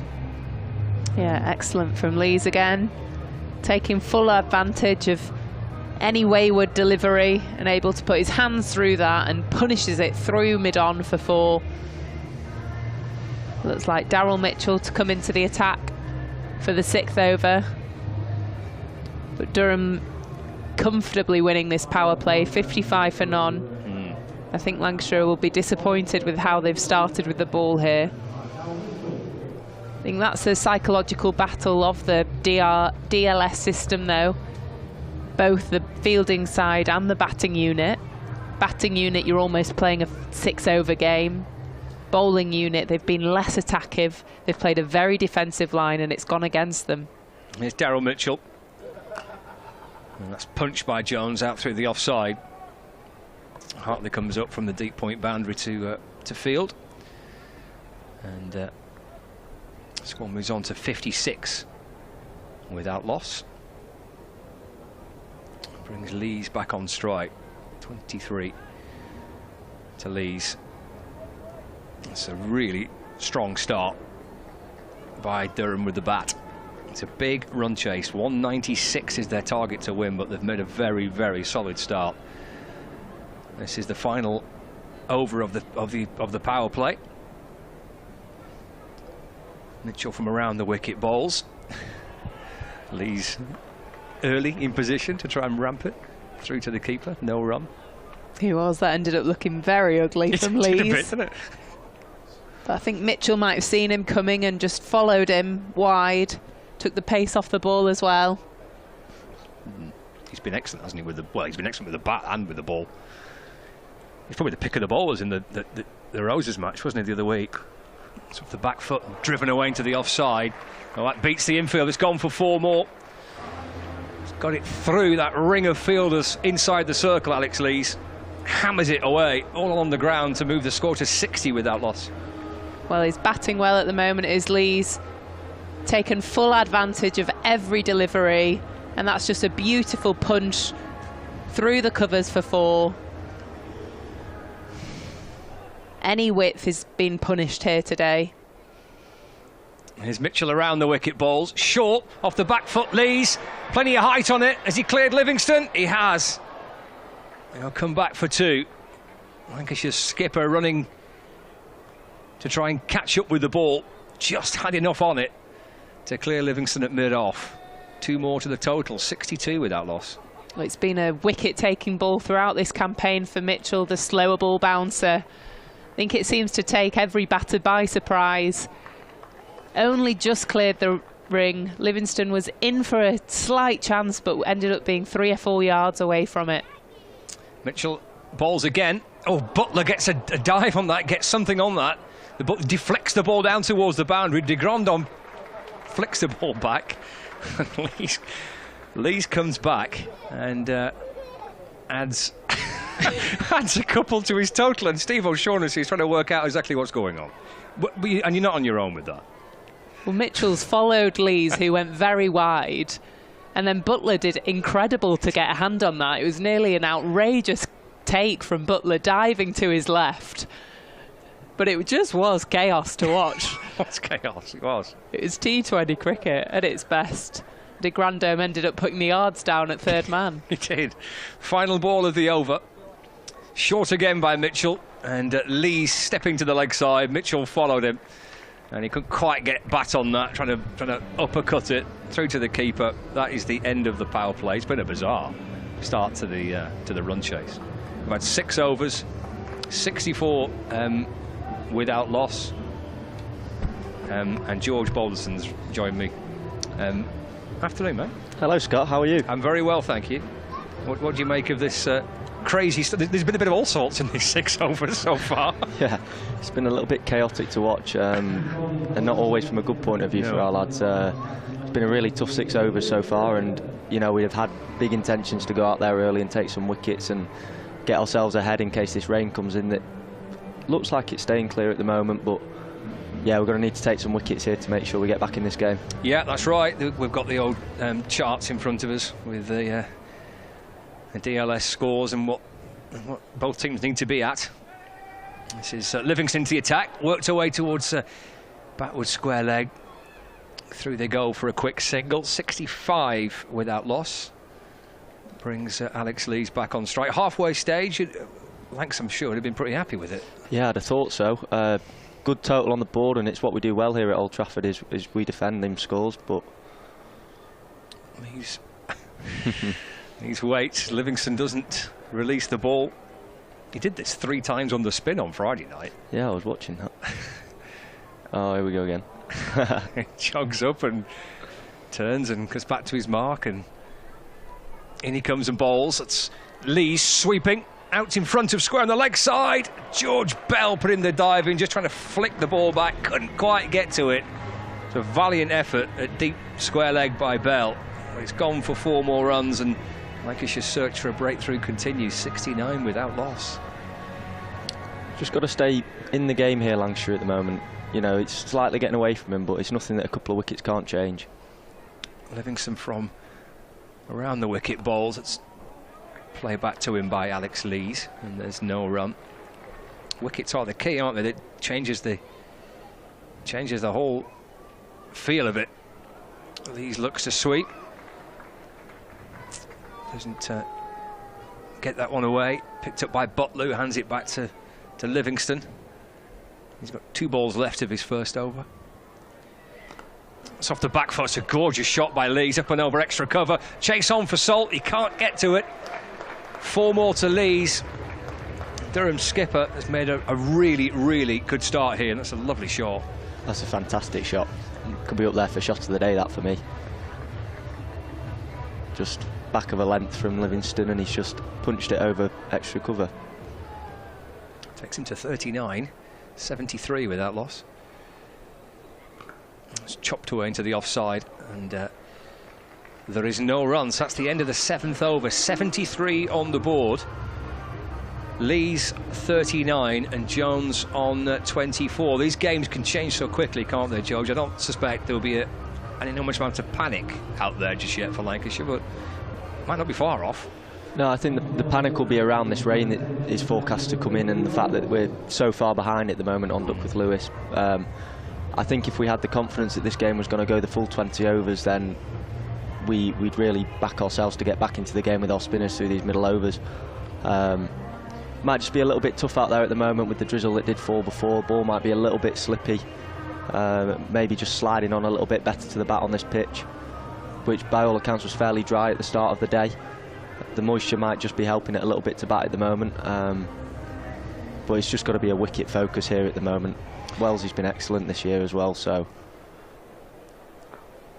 let's see if he can find the breakthrough that Lancashire are looking for. Luke Wells, for the first time, having batted beautifully early on, he's in and bowling, and that's driven down the ground for a single by Jones, who moves on to 25. 74 without loss. I've had lots of people who have been watching the coverage on Lancs TV and listening via the BBC Sport website and app saying it's raining here, all kind of in and around the northwest of England. Apart from a little shower that delayed the start of the Durham innings, and then we had a bit of rain, didn't we, in that first couple of overs. We didn't go off for that. As Wells bowls, and it's picked up and thrown towards the keeper by Luke Wood. They scamper through for a quick single. And Lees moves on to 40, 75 without loss. The radar is suggesting that it is kind of coming. Another band of rain potentially is coming. It's a race against the rain. Mm-hmm. Wells to Jones. Goes back, tries to cut, playing a miss. Bowls it very quick and very flat, does Wells. He makes it difficult for any batter to get underneath him. You know, hard into the pitch, a little bit of spin each way, and he bowls this real quick arm ball every now and then. It can catch the batter by surprise a little bit. Jones waits as Wells is in. Loops away towards short fine leg as Wood picks up and throws towards the bowler's end. I've come through for a bye. Nothing on that. Jones remains on 25, 76 without loss. He's bowled quite a bit again this season in the Blast as Luke Wells. This is his 15th over of the competition this year. That's off the back foot and driven away by Lees. Another glorious shot all along the ground through extra cover. Search for the breakthrough continues. 80 they've put on so far for this opening wicket. Yeah, I think Wellesley, when he first came to the club, we all knew how much of a useful bowler he was, but the fact that he can be relied upon for pretty much 4 overs in the majority of 2020 games, is, as well as batting in the top 3, is a real asset to our side. Final ball of the 8th over. Wells in again. It's cut by Lees. Rob Jones scoops it up. Lees gets through for 1, moves on to 45. Jones on 25. 8 overs gone, 81 without loss. Live from Emirates Old Trafford on Lancs TV and the BBC Sport website and app. But George Bobbleson up in the commentary box with me at the minute, hoping that his teammates can find a breakthrough here. It's a good day. There's a really good turnout. Loads of kids around. Great to see that, George, isn't it? Yeah, fantastic. Felt sorry for the little girl down there earlier who got hit by the looks of it, but I think she's okay. Here's Livingston into Lees. Picks out the Grand Dame. It's extra cover, no run. Tell you what, it's the first time I've been up to your commentary spot here. It's a fantastic view, isn't it? It's all right, isn't it? Should come up here a little bit more often. The door's always open, George. You're always welcome. That's Lees, who works the ball away through the leg side and moves to 46, 82 without loss in the 9th over. Oh, there's that little girl you were mentioning. Got a hat on and a coat on now. Good to see she's okay. Yeah. She's got to fly Emirates hat out of it. Happy days. Livingston to Jones. And driven through the offside. Just playing this fairly sensibly now at the moment, Durham. They're just hitting the pockets hard. Big ground here at Emirates Old Trafford, and they're just hitting the ball hard along the deck at the moment, not really taking any overdue risk and keeping themselves ahead of the rate on Duckworth-Lewis. And Livingston balls again. He's turned off the pads away to square leg where Blatherwick catches up with it. Another single added to the total. 85 now without loss. Livingston with a little white towel hooked into the front of his trousers, in and balls, and that's Lees steering it away through the offside for another run. Say it's kind of risk-free at the minute by Jones and Lees, just ticking along quite nicely. Yeah, they did. They took their aggressive and risky options early on during the power play, and since they've come out the power play, they've just kept it low risk and ticked along very nicely. Maybe just a little extra fizz from Livingston at that delivery to Jones. And that's worked to the leg side for a single. And that's the end of the 9th over. And it's 87 without loss. Something that we pride ourselves on doing very well when we play here at Old Trafford, and you know, hit it into the gaps hard, run well. You know, it's a big ground, and we're going to have to do some work here to keep our unbeaten run at home going at the moment. It's just slightly getting away from us, but Tommy Hartley coming into the attack now. So hopefully we can pick up a couple of wickets and change our fortunes here. That unbeaten run stretches back 2 years. It's some record. 18 T20 matches, Lancashire unbeaten at home. 15 wins, 2 ties, and a no result in that unbeaten sequence going back to September 2020. Does that include outgrounds as well, or is that just here at Emirates Old Trafford? That is a very good question, George. I think it does include them. Okay. I can't remember us losing one at an outground either. I think it is Hartley, as you say, into the attack, left arm round the wicket, balls to Jones, who takes a single through mid-off. Yeah, it's not including, for example, that home T20 quarter-final tie which took place at Durham. Yeah, okay. I mean, that was Lancashire's home game, but obviously at Chesley Street. But so it doesn't include that one. But I think I think it's all games. I think you're right, whether it's here or Blackpool. Yeah. Hartley balls again. And he's off the back foot, muscles the ball away through the leg side, and he gets it perfectly in the gap between long on and deep mid wicket. Gets another 4, Alex Lees. 92 on the board now for this opening partnership. And Lees moves on to a half-century with that. Well battered, 51 from 36. That's his 8th 4. Hartley balls to him, getting off the back foot and driven down the ground. Blatherwick comes into the game as he comes up from the boundary. Good fielding that. Moved very well, great arm straight over the top of the stumps. Just thinking something that might help Durham when they come to play at Emirates Old Trafford that other sides don't have is the fact that their home ground is also a big venue up at Chesley Street. So this type of cricket where they knock it around into the gaps won't be new to them. Hartley balls bottom edge by Lees, just past the stumps.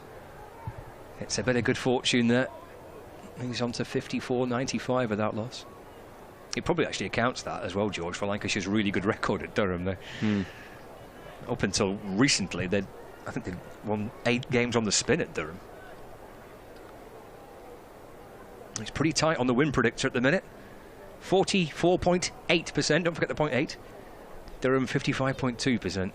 It's a gorgeous shot by Jones, up and over extra cover, down towards the boundary. Don't think he'll have the legs to reach the rope on this occasion. Salt gets there and fields, and they come back for 2. I mean, at the moment it feels like Durham are ticking along fairly nicely, but that run rate is still up at 9.8 required. You know, you put a wicket on that, and before you know it, it's up at 11s again, and back in with a great chance. Hartley balls again, and Jones looks to sweep, playing a miss, and through to the keeper. That's the end of the 10th over, so that's the halfway stage. So 60 balls left, 99 to win, and all wickets in hand for Durham. How difficult is it, George, when you're out there playing, to not think about the weather, and to try and play it as a normal game, and because of course it might not rain. Yeah, absolutely.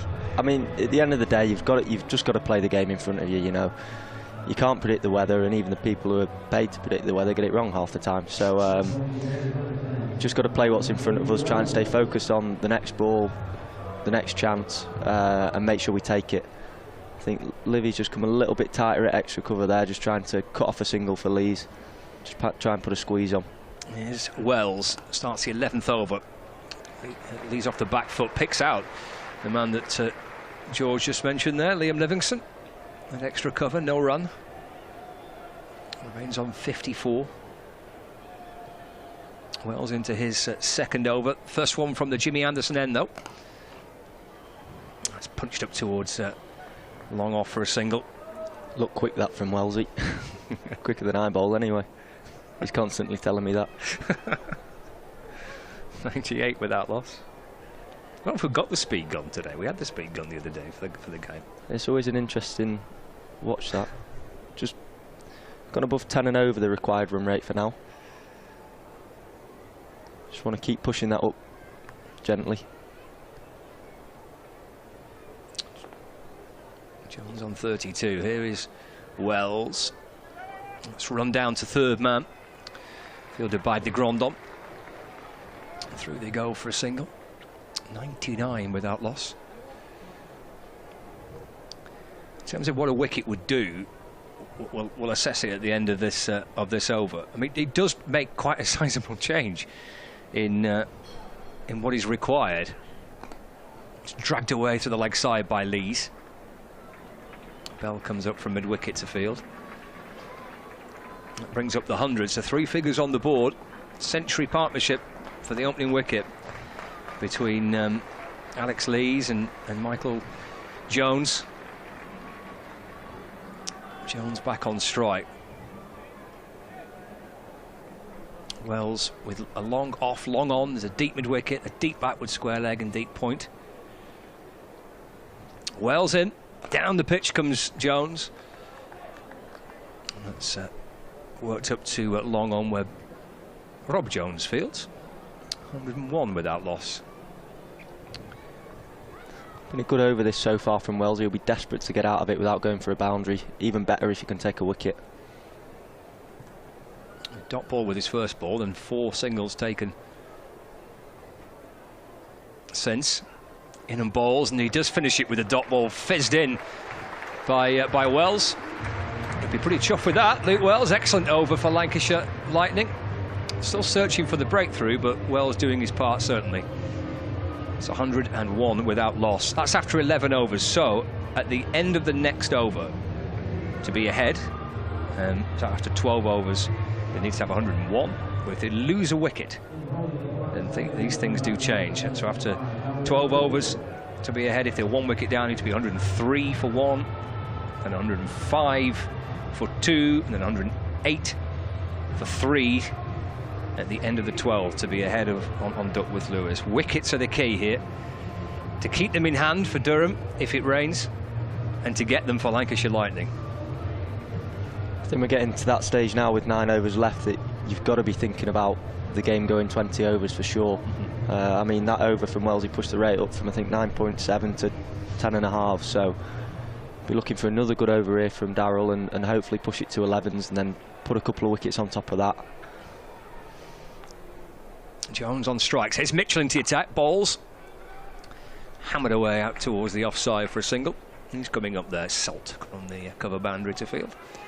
Interesting field that he's got set here, Daz. He's got the deep backward point and the deep cover, possibly for, well, to the right hand of this was. Now Lees is back on strike, but set up for wide Yorkers and slower balls, and it changes a bit. Actually, no, it doesn't change a bit. It's exactly the same field, just in reverse. Yeah, left-hand, right-hand combination batting here for Durham. Here's Mitchell over the wicket, balls. And Lees off back foot, just stepping to the leg side. Sends the ball down the ground for a single. The score ticks along to 103 without loss. Brings Jones back on strike. Just a wicket now will be everything for Lancashire at the moment. Here's Mitchell searching for it, full and wide and carved away through point for one. It's a good field, I think, at the moment here. He's giving himself a couple of different options. The option to go wide of the off stump and just get hit for one out to his two men there, or at the moment to Lees to go slower balls into the pitch a little bit more and get hit out to this long side, hoping that Lees will take him on and maybe hit it to one of his deep fielders. Halfway through the 12th. Mitchell over the wicket, slower ball again. Lees reaching for it, actually tumbles forward, gets his bat on it, squirts the ball out to point for a single, takes him to 58, 105 without loss. It's a bit easier this job when the seamers are on strike, are bowling, aren't they? A little bit more time to actually talk. Yeah, it can be a bit tricky in between deliveries when the spinners are on. It's 105 without loss. Here's Mitchell in, balls just drops short and Jones sends it out towards deep backward square leg. It's gone all the way for 6. Disappeared in towards the new hotel complex. Emphatic by Jones. It's 111 without loss. The ball has been retrieved from the building site by Bob the Builder. It was one of the lookalikes from earlier on today. Saw our strength and conditioning coach got a little feature there, Tom Webster. Yeah. Was he happy with that lookalike? Well, I think he should be. Mitchell bowls, and Jones gets the ball away in between short third and the keeper into a really kind of awkward looking position, but he got bat on ball. He's got runs for it. Oh, it's a really cute shot, actually, isn't it? Watching back on the replay. Yeah, it's an excellent shot. I think Daz saw him go down and tried to hide it outside that off stump, but he still managed just to reach over and get enough bat on it to beat short third man and get it away for 4. Couple of boundaries, the 6 and the 4 at the back end of that Mitchell over has just sees a little bit of that pressure that maybe starting to build on Durham. If there's half a thought process from Durham thinking, well, the rain's going to come, as long as we're ahead, we're okay. As you say, there's every chance it might not rain, and maybe you have to switch your thoughts to, well, forget what DLS is saying. You're going to win the match. Yeah, it's interesting. Even sometimes on the brightest, sunniest days, if I'm batting in the middle, I use Duckworth Lewis anyway as something to sort of pace the chase off. It generally gives you an idea of where you need to be at certain stages in the game. So I think as long as they stay ahead of that, they'll probably be comfortable whether the rain comes or not. There's Livingston to Lees. That's a hit through mid-on by Alex Lees, just slapped down the ground, went right in between the legs of Jones. The score moves on to 116 without loss. It's actually quite interesting you say that, because Stephen Moore, who joins us for commentaries in Blast fixtures, says that when he was playing, he used DLS, and he actually said the other week, as Livingston balls again, it's worked away towards mid-wicket for a single. 117 without loss, and he said, I'm not quite sure if the modern day player still does that, but he used it definitely as a gauge when he was playing. It's a personal thing that I like to do. I'm not sure whether everyone does it. It's not something we particularly talk about in the changing room. But mind you, I haven't been around a lot of the 2020 setup, so I don't know necessarily what they're talking about all the time. It's Lees who sends that next delivery from Livingston through mid-on for a single. He's to 61-18 without loss. So halfway through the 13th over. It's 78 to win from 45 balls. Jones on one knee. Pulls the ball out towards deep backward square leg. Hartley does well for Lancashire to stop the ball, but they will come back for two. Takes a bit of a divot. Oh, he's going to put his divot back. Replace your divots, Well yeah, the done. groundsman will be happy. Yeah, good work. 120 without loss. Dane Villas round on the deep cover boundary, just having a quick chat with Darryl Mitchell. It's Livingston to Jones. And it's pushed out towards mid-on for one run. That's going to bring Jones a 50 as well. So joins Lees. End of the... No, one ball left, 121 without loss. Jones gets to 50 from 35 deliveries, 4 fours and a 6. Livingston in and bowls, and Lees hammers it back over his head. Down towards the long on boundary.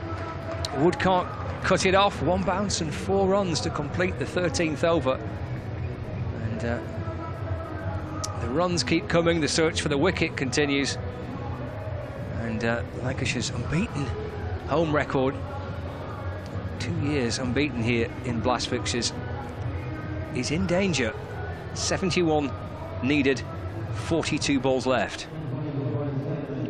Jones and Lees have put on 125 runs so far for this opening wicket, a target of 196 to win.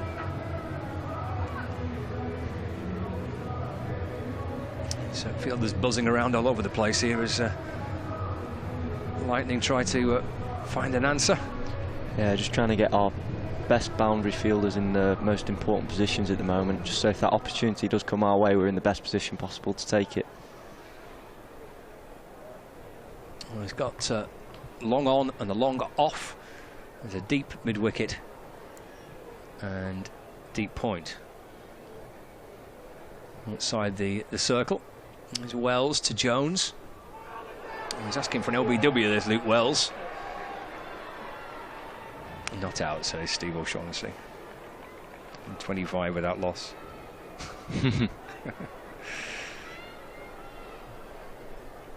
Just looked a little bit high, that, to me, from up here.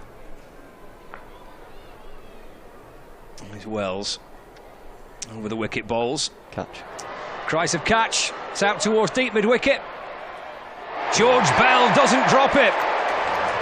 Breakthrough at last for Lancashire Lightning. Wells gets it. Jones a man out for 50. It's 125 for 1, and George Bell, never in doubt, coming up from the boundary, takes a very strong catch. Yeah, good catch that from George. A lot of pressure on that opportunity. It really needed to be taken by Lancashire, and yeah, I always enjoy seeing his celebrations because he just looks so young. He looks like a competition winner.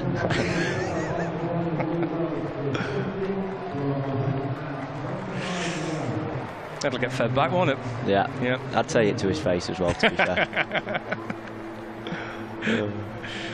Oh, we love watching George Bell. 125 for 1. He was playing club cricket yesterday, was George Bell. Was he? For Audley Edge, yeah. Okay. Which surprised me.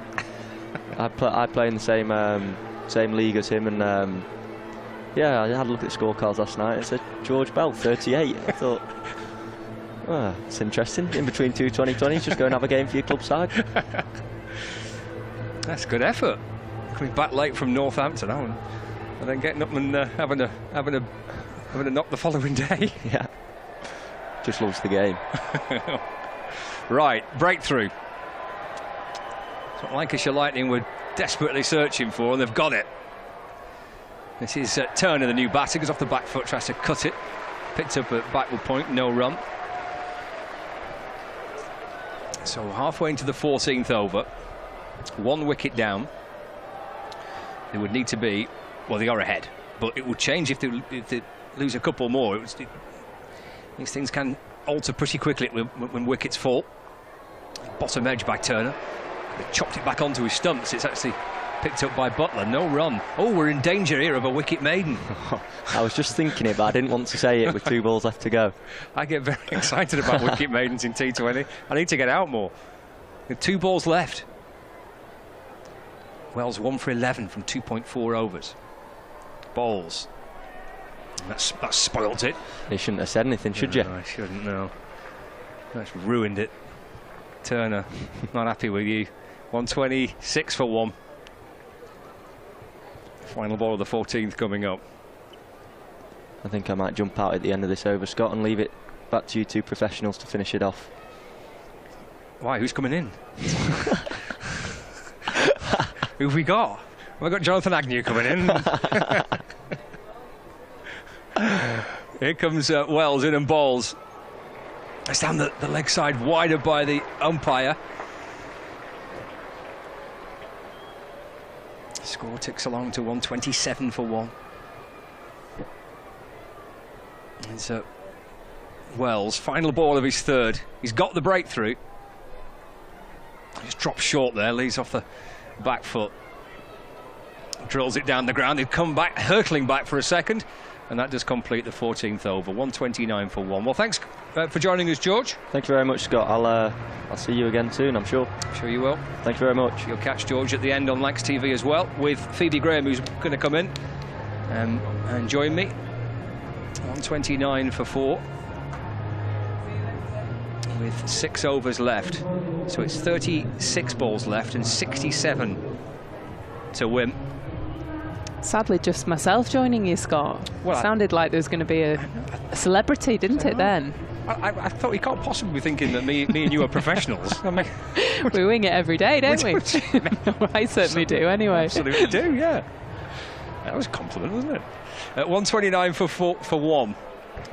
This has been an outstanding run chase, hasn't it, by Durham so far? Yeah. But still needs 67 off 36. There's Mitchell to Turner. It's worked to mid-on for a single. Yeah, it's certainly game on. I think that wicket for Wells, from Wells, was so crucial at this stage of the game. The spinners had just tightened the screws and put Lancs back in control. Oh, what's Lanky the Giraffe doing? Is taking the security woman out of a chair. I have no idea what Lanky's doing. And then has taken the seat himself, I think. Oh, steady on. What's he doing here? He's stood on the seat. Oh, he's conducting the crowd. 66 from 35. There's another single here. Getting through for 1. 65 from 34 now. It's amazing with a big chase and runs on the board that even though Durham have been going at a rate for 14.2 overs, still require 65 from 34 balls. Lee's set on 67 off 49. But there's still a big job to be done. I'm hearing that it's raining. Lancashire need wickets and need them quickly. It's off the back foot by Turner, just worked down towards short third. Good stop by Luke Wells. Tumbling away to his right. Yeah, Wells does well there. Diving to his right. Prevents the boundary. Every run counts. DLS currently 129. Durham 132 for 1. It's Lees, hits it back down the ground, kind of stopped by Mitchell. He kind of hit it, didn't really, on his follow through. Get through for a single. 68 to Alex Lees. The tumble helped him. He did. And Daryl Mitchell running back to his mark here. The batters meeting each other for a chat to slow it down. I think Lancs know that they're tightening the run chase here, and every over the DLS system will change. It's Turner going from deep in the crease and working the ball through the offside for 1 run, so he moves on to 4. 134 for 1. There's 1 ball left of the over. At the end of the 15th over, to be ahead at the end of the 15th over, Durham would need to be 133 for 1, so they are just ahead at the minute. Mitchell to Lees, short and wide, and cut through the offside for a single. That completes the 15th over. So 15 overs gone under increasingly gloomy skies at Emirates Old Trafford. The floodlights are on. You can see the shadows being cast from the players from the floodlights. It's dark, there's a little bit of rain around, there's a sense that thunderstorms are not far away. The umpires having a little bit of a chat, but don't seem interested in coming off, which works to Lancashire's favour, as Durham are currently 1 run ahead of the DLS. And a wicket in this over will really help the run chase. Yeah, it would. If they get a wicket in this over, there'd have to be 146 for 2 to be ahead. Here's Wells to Lees, off the back foot, pick up and throw towards the bowlers then. Brilliant stop to begin with by Liam Livingston. Outstanding piece of fielding. And almost ran Lees out as well. Did so well to get up and throw there, did Livingston. Excellent piece of athleticism.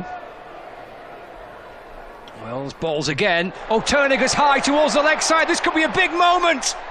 Takes the catch, Mitchell. Takes the catch and changes the equation. Should the rain come. Lancashire desperately searched for that second wicket. They needed the second wicket. It might even go the full distance of 20 overs, but it would change it on DLS if we didn't that. 136 for 2. Big wicket here for Lancashire. Safe hands under the ball in Daryl Mitchell. Wells takes a little bit of pace off the ball and skies it to Mitchell. Big wicket, Durham 136 for 2. They would need to be, to get ahead again of the runway, they need to be 146. They have to get to 146. Need 10 more runs off the over to be ahead of it at the end of this over. Just having a chat at Butler and Wells. They'll know the equation with all the men on that pitch. Robinson, the leading run scorer for Durham within this campaign, scoring 299 runs across the Blast campaign, is in form, but can Lancashire prevent him from scoring today? Wells bowls, and Robinson off the back foot tries to cut the ball, playing a miss. Stopped by the keeper. What I also love about this, Phoebe, is that the crowd are involved with it too. They know it's been flashed up on the scoreboard, the DLS pass scores. So they also know the kind of mathematical side of it too. It's carved away through the offside for a single. And, they're getting rowdy and getting behind Lancashire. This is where the home advantage truly comes in.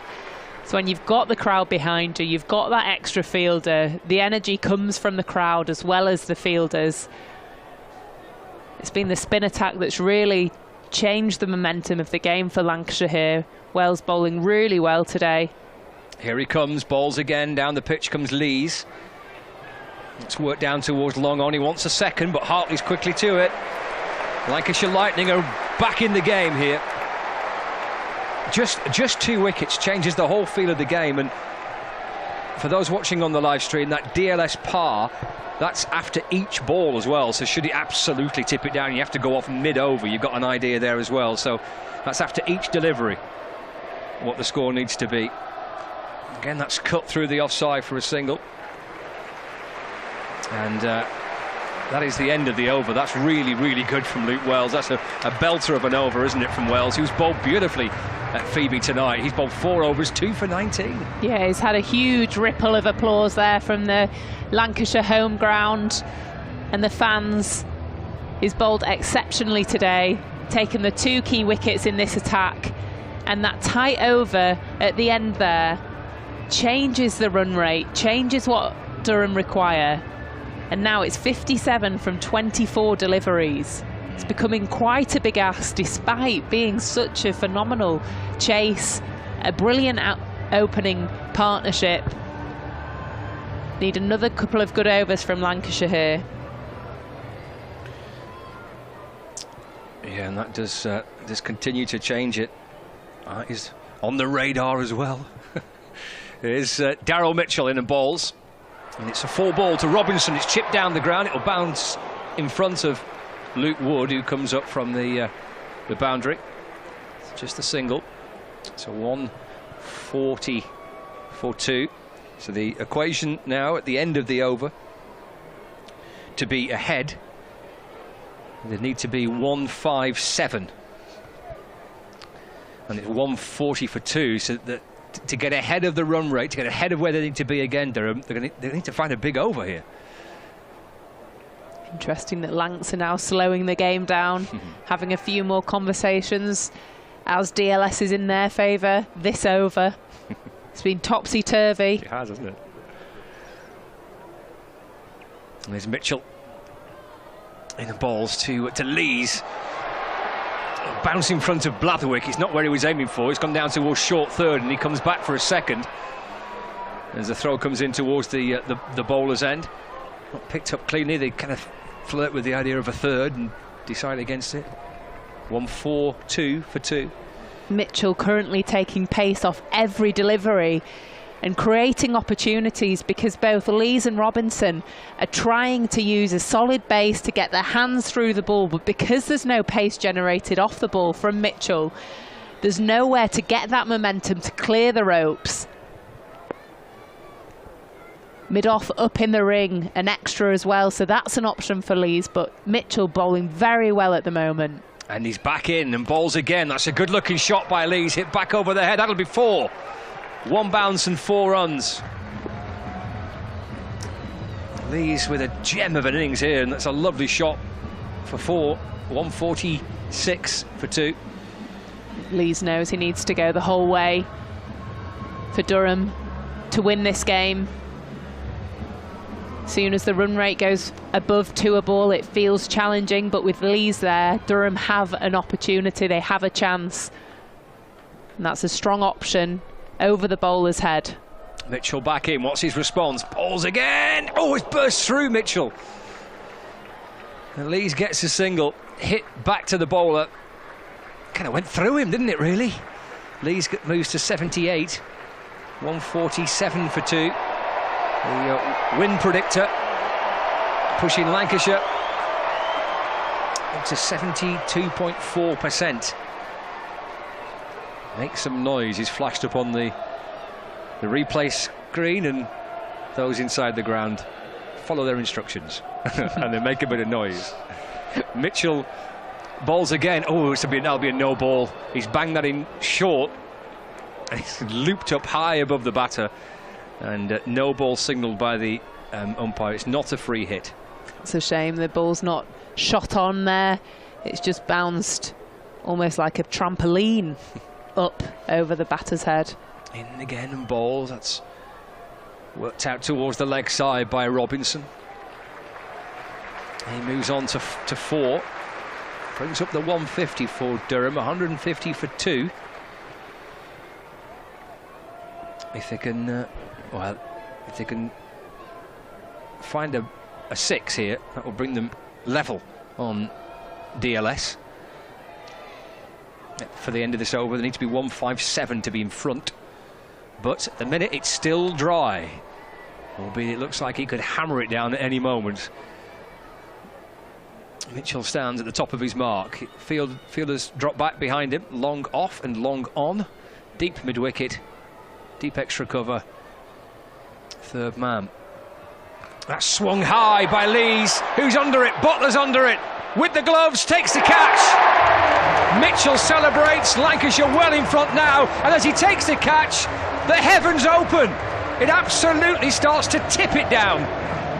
As the catch is taken, the hover cover fires into life. Lancashire get a 3rd wicket. They might well have won the game with that if we don't get back on. It is absolutely belting it down with 3 overs left, and Lancashire Lightning at the minute are ahead of where they need to be. They're in front. If we don't get back on, Lightning will win on DLS. 3rd wicket to fall. Mitchell celebrates, Phoebe. Huge wicket for Mitchell there. Pace off again. And Lees goes for the boundary. He goes for the 6 for the DLS. just before the heavens open, and what a wicket for Lancashire. That puts them in a fantastic position to win the match if they're unable to get back on today. Current score 150, DLS par to tie 157. I'm not sure how many minutes we've got to call this game off, but I think Lancashire will be counting down the clock at the moment. It is absolutely tipping it down. As we see the kind of the permutations there, that's the DLS par. That's to tie the match, not to win it. They're 7 behind where they would need to be just to get a tie from the game. They're 8 away from winning it, Durham. So Lancashire have managed to muscle themselves back into the game, Phoebe, because let's be honest, when the partnership started at the halfway stage, Durham were in control of the run chase and they were way ahead of Douglas, Lewis, Stern, but just those couple of wickets, a couple of tight overs, and the whole thing changes. Yeah, and I think the Duckworth-Lewis worked in Durham's favour within the power play. The Duckworth-Lewis for the first 6 overs was 37, so that was just a runner ball within the first 6. But this run chase of 195 is more going at 10s, and that's more the reality of the chase. They went off at a rate, they ended up being 120 up for the first partnership. But unfortunately, Lancashire put on the screw, they tightened the screw. The spinners, particularly Luke Wells, were absolutely outstanding. 2 for 19 off his 4. And they've managed to turn it round in the 17th over. Taking it deep and being able to bowl 17 overs is what has brought Lancashire back into this game. If the rain had come earlier, it would have been in Durham's favour. So fortunately for Lancashire, the weather has held out for those extra 5-10 overs that really did bring them back into the game. They were only ahead of the DLS in the last 2 or 3 overs, so big moments for Lancashire there. Well, the covers have been pulled out, so the whole square is being protected with the sheets. The bowlers run up to be protected as well. You can see there these enormous plastic sheets that have been pulled out by the ground staff to protect the outfield. Spectators are huddled under brollies. Those underneath the point, you're watching on Lancs TV, top left of your screen, underneath the point, everyone's kind of retreated underneath the building just to get a bit of kind of cover from the rain. So everyone's kind of huddled into a little pocket underneath that one little section that's covered by the rain, all trying to shelter from the storm, which could well be coming a little stronger than what we've got at the minute, albeit it has eased a little in the last couple of minutes. When the wicket fell, it absolutely tumbled down, didn't it? It did. It felt like it was never going to go away, but like you say, it's got finer as the rain, but it will have to completely stop for them to return to the game and to return to the pitch. Just replaying the wicket here, you can see that pace off by Mitchell, safe hands of Butler underneath the catch, and Lee's truly going for that DLS par score and able to bring Durham up to the run chase, and was unable to execute. But a fantastic knock from Lees. You can't take that run chase from him. No, I mean, that's an outstanding effort. What did he finish on in the end? It was 71. Let's take a look. 78 off 57 deliveries. But that first wicket partnership was where they just looked at ease, did Durham. 125 for 1 off that 13.2 overs. But it's the run chase that Lancashire set of 195, which meant they had to continuously go at 9s, at 10s. And you can see here within the run rate chart that they just dropped off, did Durham, after the 14th over, when the spin attack came in and really sucked out the runs. Luke Wells, so economical with his 4 overs, 2 for 19 off his 4 overs. And it's just slowed Durham down and brought Lancashire back into the game. It has. They're the bowlers that Lancashire have used. Wells, 2 overs for 19. He's been terrific, hasn't he? He has, yeah. It was definitely Wells who brought them back into the game with those 2 critical wickets. Mitchell, 4 for 40, but the 1 wicket, I think he used his variations, his change of pace really well, and that last delivery there to Lees has essentially secured them the game. Even if they're able to get back on, it brings a new batter, maybe Cast, to the crease, who won't have faced a ball, and making it really difficult for them to score whatever the chase will be off 1 or 2 overs. But it looks like it's set in at the moment at Emirates Old Trafford. Just further extra details on that partnership there. You can see that Jones and Lees, 125 runs they put on for that first wicket. It's actually the first century stand by an opening pair by any team in Blast games here at Emirates Old Trafford. So since the T20 competition started, no away team has come here and put a century partnership on for the first wicket. So that's a first bit by Lees and by Jones. So that just to kind of back up how rare that is, that teams come here and get off to such a strong start.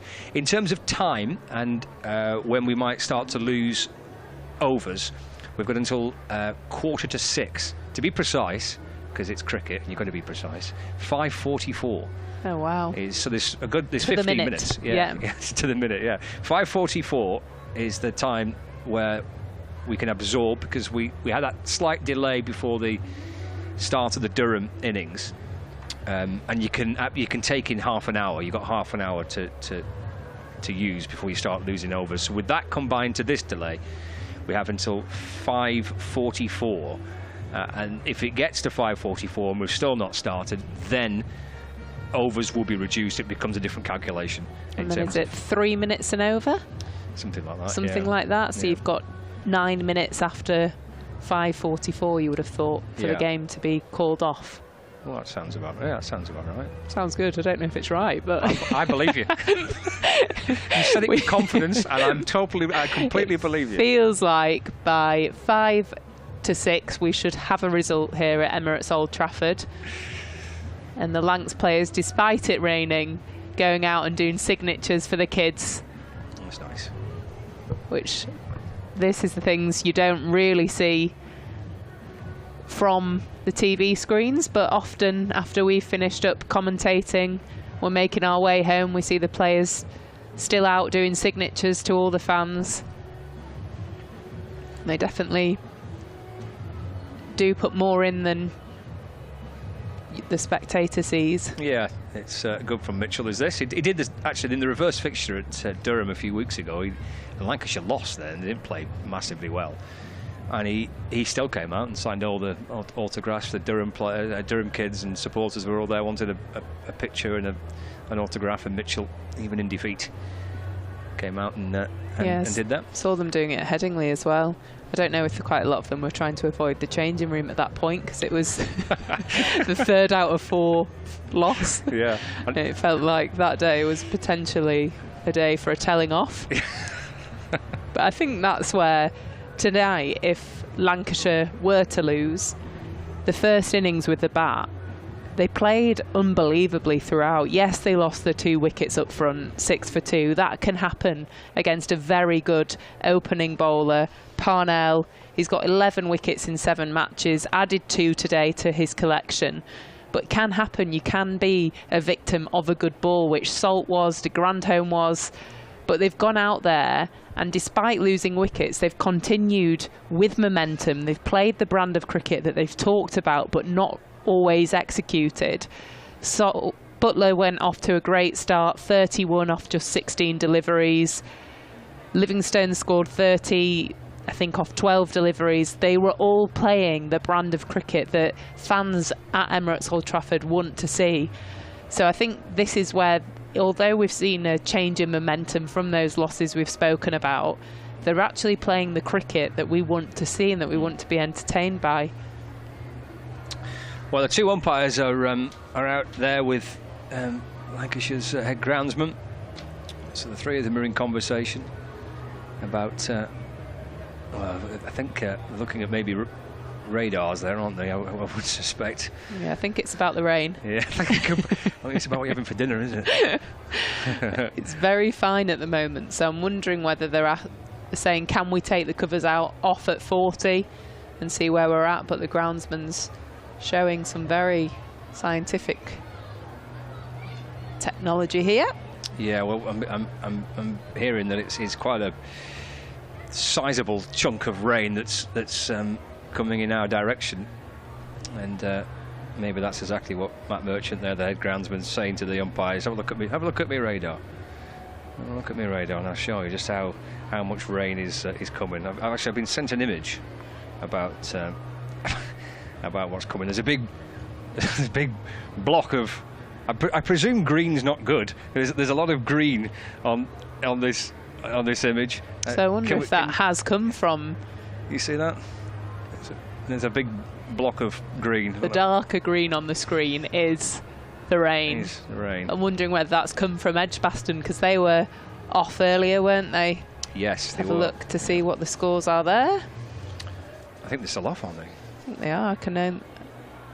I think the blast actually has also been quite badly affected by rain, unsurprising today. Well, there's actually been quite a few results. So if we look across the table, Leicester versus Worcestershire. Worcestershire Rapids win by 6 wickets. So Leicester were all out for 112 and Worcester were 113 for 4. Northants beat Notts, which is quite a shock result. Notts, who were doing well in the table, Northants posted 177 for 5 and Notts were all out in the 14th over, 99 all out, so they'll be disappointed with that result. There's been a result in the south. Glamorgan beat Gloucestershire, and it is a rain delay Derby Yorkshire, rain delay here at Lancashire, and rain delay in Birmingham. Makes the table quite interesting if I bring the table up. So Birmingham top of the table at the moment with 12 points. They're level with Yorkshire and Notts. Notts having a game in hand. Worcester in 4th and 10 points. Lancashire on 5th at 10 points. Durham 6th on 9 points. So this result, as we said earlier, really crucial to that table and the top 4. But it's going to be close. There's, I think, 3 games left after this. So it's going to be a hell of a finish, isn't it? It is. For those top 4 spots. I've got a bit of an update too. Is Frankie under there? For those watching on Lancs TV. Oh, there! Hey. Hello! For those watching on Lancs TV, it was seeing a picture of the camera, which is covered up by a blue tarpaulin, and it's like a tent. And Frankie, who's operating that camera, is in there keeping dry. Just a little bit of an update in terms of the timings. We've had because it's a day game, I'm now being told, you do actually have a little bit longer. So we have until 6:15 before we start losing overs. So we're first told that it was 5:44, but they've rejigged it, had a look at it, and they've changed their minds. So we've now got 6:15. So there is just that extra bit of time, and now we can see the ground staff just starting to try and pull off a few of the covers. So I presume it must have stopped raining pretty much. I think it looks still pretty heavy. Yeah, there's still umbrellas raining. And yeah. Woo! She's made the telly on Lancs TV. There's fans in the crowd smiling and waving. Even in the rain, a few smiles. The brolly's helpful tonight. But yeah, so the ground staff are actually removing some of the covers, even though it's still raining. Don't mind the square getting wet at the moment. Well, yeah, fair point. Yeah. It's not had a lot of rain on. They know it'll absorb quickly, and they've probably been putting sprinklers on that square from 5 in the morning till 5 in the evening, I would have thought, with all the blistering sunshine we've had over the past couple of weeks. 195 for 7. So we've had 20 over. Just a reminder that this Duckworth Lewis calculation, Durham 150 for 3. Lancashire finished on 195 for 7 from 20 overs. So 150 for 3, Durham. They are currently 7. Well, Lancashire currently lead by 7 runs on DLS. That's where we stand at the minute.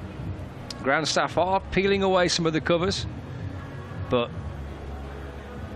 the rain is still falling pretty heavily. Yeah, so it doesn't look too promising for a start within the next half an hour. But you never know. The colour of the cloud ahead goes from dark grey to light grey. So that's the only promising signs for Durham to get back on the pitch. It's disappointing that we're not able to have a full game of T20 cricket, because I think it would have gone down to the wire. Big ask for the new batters coming in, but it's probably felt closer than it's looked, really. 46 from 18 makes it look like it's been in Lancashire's control, but it hasn't throughout the innings. They've only just really brought it back and put themselves ahead. Yeah. A lot of battening down to be done by the ground staff as the rain gets a little heavier. I agree, Phoebe. It's been quite intriguing, that, because Durham have just felt like they've been in charge of it pretty much from the start of their innings, and it's only really the last 15 minutes or so, the last couple of overs, Lancashire managed to took a couple of wickets, and then the whole thing changes, and now all of a sudden Durham are behind, having been in front for most of it. Yeah, definitely. And I think when you've got to go at 9s and 10s, 2 or 3 good overs really impacts the run chase, the runs per overs required. And through Lancashire bowling, 3 or 4 good overs in a row, it's just shifted the momentum. It's put the ball in Lancashire's court. And like we say, unfortunately for Durham, they're not in a very strong position here, and the gods are against them. Yeah, and those ground sheets that were pulled off are being dragged right back on as the rain gets heavier.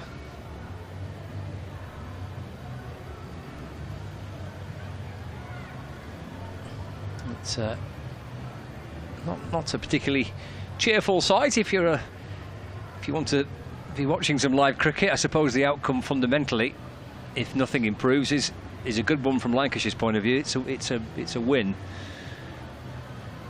Should that turn out to be the case? But you could sense it coming. We've been chatting about it all day, haven't we? That we were told that storms were coming and rain was coming, and eventually it arrived. But it really couldn't have been timed any better. The third wicket falls, rain starts, and Lancashire are in front. The floodlights on for most of the afternoon. 2:30 start, but you wouldn't feel it's a 2:30 start when we actually wasn't too bad when we got going. But the back end of the second half of the match certainly has been rather gloomy, and the skies beyond the floodlights look a bit threatening. Like they could dump a lot of rain in our direction in the not too distant future. So just another little reminder for you: 6:15 is the time that we start losing overs. So we're not in a position anytime soon where this game's going to get called off or anything like that, or the confirmation of a Lancashire win via DLS, because there's still 40 minutes potentially to go before that mark. It's watching some people on the hotel balconies. They're well stocked there, aren't they? Blimey, they've done a Tesco run, haven't they? It looks like 2 couples, maybe best friends, have a double room side by side, and about 5 bottles of wine to complement it. Oh, why not? Just be what careful. A way to enjoy the cricket, hey? Be careful when you get off the stool, though. After a few sherbets. The 2 blokes look a bit fed up, don't they? Yeah, they're there to watch the cricket, I think. The other team's not got a clue. I didn't realise there was a cricket game going on. It's nice when you see the Hilton Hotel filled with cricket fans. We've seen a lot of those balconies, people sat on them today and watching the cricket. Extra bonus points if you get those rooms with the cricket on. In the pitch-facing rooms. News from the Test match. There's an inspection at 6 o'clock for that in that Test match, England against Australia. So it's 28 for 2 England, lead by 35 runs, and they'll be inspecting at Edgbaston at 6 o'clock. So the afternoon session has been affected by the rain through the course of the day. Lancashire supporters huddled underneath the pavilion. A little dry spot for some Lancashire fans. So Scott, when the Arctic Monkeys were here, what was your favourite song that they performed? Oh, it was actually the big hit. I'm well, to be fair, I left after that. The Doesn't She Look Good on the Dance Floor one. And does she? Well, I don't know. Was she not there? So that was a belter, and then we left after that. But isn't it? I think she looks good on the dance floor. That's the one. That's the one. I think she looks good on the dance floor. I don't know any of the rest of the lyrics, which is probably a good thing. No, well, that went down. That was quite popular. That one. Everyone seemed to like that one. That was one of their first hits, I think, wasn't it? I think it was. Yeah, that was a big hit. Actually, we've had one new addition to the ground since we were last here, which is the addition of the new stand. Yeah, the temporary stand, which has been slowly being built. Yeah, a lot of big fixtures here at Emirates Old Trafford. I think it's the 3 more home games at Old Trafford. In the Blast, yeah. In the Blast. Sounds about right. Well, there might be 2. Let's have a look. We'll have a look and see what the rest of Lancashire's fixtures look like in the T20 Blast. Well, they look like this. It's a trip to Worcester on Tuesday, and then back here on Friday against Derbyshire, and then here against Yorkshire in the final at the end of June, and then here against Northamptonshire Steelbacks, the last group game. So yeah, home games to come against Derbyshire on Friday the 23rd, Yorkshire the 30th, and then Northamptonshire Steelbacks on Sunday the 2nd of July. I don't know where Richard Gleeson is in his injury sort of rehab, but I think if they add him to the armoury of the bowling attack, that'll make Lancashire's attack much stronger with the ball. Seems to be piecing together with the bat now, and they just need to bring it all together, really. Both bat and ball, but the fielding has been significantly better, and I do think that helps with having the home fixtures, the crowd behind you. It just gives you that extra bit of energy. You can see them running in off the boundaries that little bit harder. Yeah, you want to time your run right, don't you, I guess? Still plenty of fixtures left in this campaign, and the stands will be up for the Test match as well. That'll be nice and full, which will be England's, I want to say, is it their 3rd Test? I think so. You go Edgbaston, Lords, Then OT, I think, isn't it? Manchester, Yeah. Leeds. Where do they finish? Oval. At the Oval. Yeah. I think that's right. Sounds about right. It's definitely those 5 grounds. So we're just still having to sit and sit tight a little bit, I'm afraid. Nothing more else we can bring you. We're seeing on Lax TV it's kind of like an umbrella cam here at the minute, picking out supporters. I wonder if there's a guy on screen here with a Lancashire cricket brolly. I wonder, is that a purchase just for today, potentially? That's a nice one as well. It's a black brolly with a gold Lancashire logo. Love to get my hands on one of those. Yeah, it does look nice. Like a double tier, isn't it? It's like a second. Look at that. That's a fancy looking brolly. Looks like he's brought his dad out. Nice. If only they knew. They're being spoken about. Oh, they know they're on the screen now. They're on the big screen, yeah. Oh, brollies are coming down. Oh, that's exciting. Oh, no, it's not. They're staying up. Oh, dear. This looks like a personal moment. This looks like a very romantic moment, this. Oh, my word. You don't want to linger on that too long. Anything could happen with that one.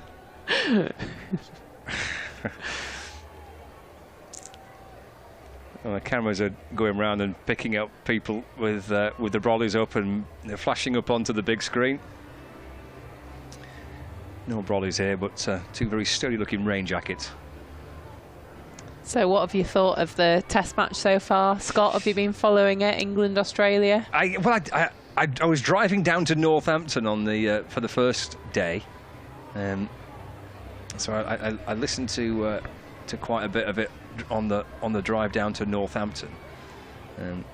Did the declaration take you by surprise? It did, really. I think against a team like Australia, and with Joe Root in at 118, you think they'd have utilised the whole evening session for him to get 130, 140 and push the scoreboard on. But I think it was a bit of a mental game to play with the Australians, show them what this new era of cricket is about, and they'll have considered things like the weather the next day, overcast, and Australia batting for 20 minutes and not losing a wicket is a hard ask. So there's always some magic behind the plans. You just sometimes have to think it through yourself when it actually happens, because it was a shock, and then you think it through and think, well, it's overcast tomorrow, so England definitely want to be bowling with the new ball. Why don't we challenge the Aussies to 20 minutes at the end of the day? And all of a sudden you're like, will it make sense? Yeah. Would I have done that? Probably not, but it's the Stokes-McCullum era, isn't it? It is. And they actually managed to secure a first innings lead after all that. Yeah, I think was it 7 runs? Yeah, 7 in front. They had a remarkable field to Robinson. It was almost like an upside down umbrella in front of the bat, because it was quite a dry, fast, or dry, slow wicket even. They talked about it being quite like Pakistan conditions. Right. And so the ball coming through and nicking behind was highly unlikely, but to get it to stop and sort of chip up in front, it was the more likely wicket option. So there were about 6 in front of the bat in a triangle formation. Oh, funky.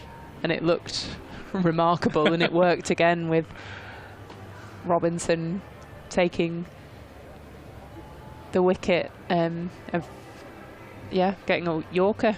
Well, it's going to be fascinating to watch it all unfold, isn't it? Oh, it's amazing. Next few weeks. I'm hooked. Yeah, it's and it. That was it. The wicket of Khawaja, bowled by Robinson at 141, who played a phenomenal innings off 321 balls, and Robinson gave him a send-off as if he'd got him for a duck. It was unbelievable, really. And Root sort of celebrated and then stopped in his strides to give him a handshake and say, well batted, sir. Yeah. So, I think difference of characters there. Yeah, it's well, and it should be set for a terrific Test match here too, shouldn't it? At EOT in a few weeks' time. All done before August, so it's a lot of Test cricket coming. Oh, here come the umpires. Oh, hang on, steady on, here they come. Got a lot of power in this situation. It's hard to tell whether it is raining or not, because from here it's not looked like it's raining, apart from when that wicket of Lee's went down and it absolutely threw it down. Got to try and look at things at an angle, don't you, to see the rain. Try and look through towards the kind of black sight screens. That sometimes gives you a bit of a clue, doesn't it? But again, I can't see much. And we're seeing one of one or two of the umbrellas were being pulled down just a few moments ago. We saw that on the live stream, and maybe let's just stop. Oh, hang on. Yep, come across. Matt's waving to his team. The umpires have said to get out there and finish the game. Finish right. The game. Well, there's a rattle somewhere. There's sounds like a hovercraft. It's coming. So we'll just get rid of that for the time being. So here come the ground staff, and the work will begin. So yeah, just a reminder: 6:15, because at first we were told it was half an hour, but that's for night games. Because this was a day start, you get additional time. So 6:15 is the point when overs are being lost, and obviously there's only 3 left. So I don't know what the radar's suggesting, but we're expecting this enormously big band of rain to come, and it hasn't really materialised, has it really? But actually, every time the groundsmen come out, it's just started again, isn't it? The rain just gets that little bit heavier, so we can definitely see the rain fall now. Oh dear! Matt's just told his team to come out and start taking the covers off, and just as his team come out there's Matt with his hands on his hips. In fact, I think that's it. That might have been the call. I think it is. I think it is. It looks like the signal's been I think that's given. The call. Yeah, pretty sure we got that. I think the radio there, Steve O'Shaughnessy on the radio there. I think the sign there was to confirm that this game has been abandoned, and Lancashire will win it. Actually, let's rephrase it. Lancashire will win it via Duckworth Lewis Stern, and they'll win it by a 7-run margin via DLS. That appears to be the confirmation. We'll just wait for that to be absolutely confirmed, but that looked like a pretty clear sign, didn't it? Yeah, it did really, and the heavens have opened again here at Emirates Old Trafford. And it looks like they are taking the covers off the square because it needs water. Yes. Yeah. So it's the reverse of what you usually see in England. Let it rain, let it rain, let it rain, is what Matt's saying. Hopefully it doesn't rain too much, because Thunder are training here tomorrow, and I'm looking forward to that. Don't want that to be spoiling training then. But I think rain overnight, everyone would be quite pleased with that result. Yeah, I'm sure. So I think we've got confirmation. The fact that congratulations is being flashed up on the score on the replay screen tells us that that indeed is the case, that Lancashire have won this game via the Duckworth Lewis Stern method. And that margin of victory will... Well, there was 7, I think, wasn't it? Something like that. I think I'm. Yeah, you're spot on there, Scott. I think it just shows as well, when you've got that winning momentum behind you, things go in your fortune, and even the weather today has gone in Lancashire's fortune.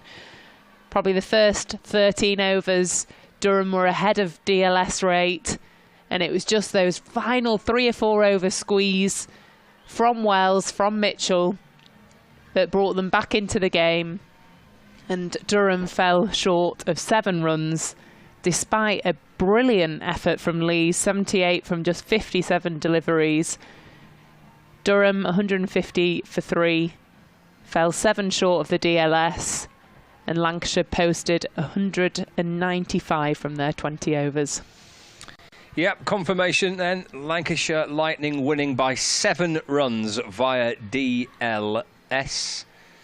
With Mitchell and Wells, the pick of the batters for Lancashire Lightning, with very good contributions from Butler at the top and the captain Livingston as well. 3 wickets for Wayne Parnell, 2 of those came in the first over of the match, and then Lees and Jones got Durham off to just the perfect start. Outstanding opening partnership between those two. Eventually Lees out for 78, Jones for 50, with wickets for Wells, 2 for him.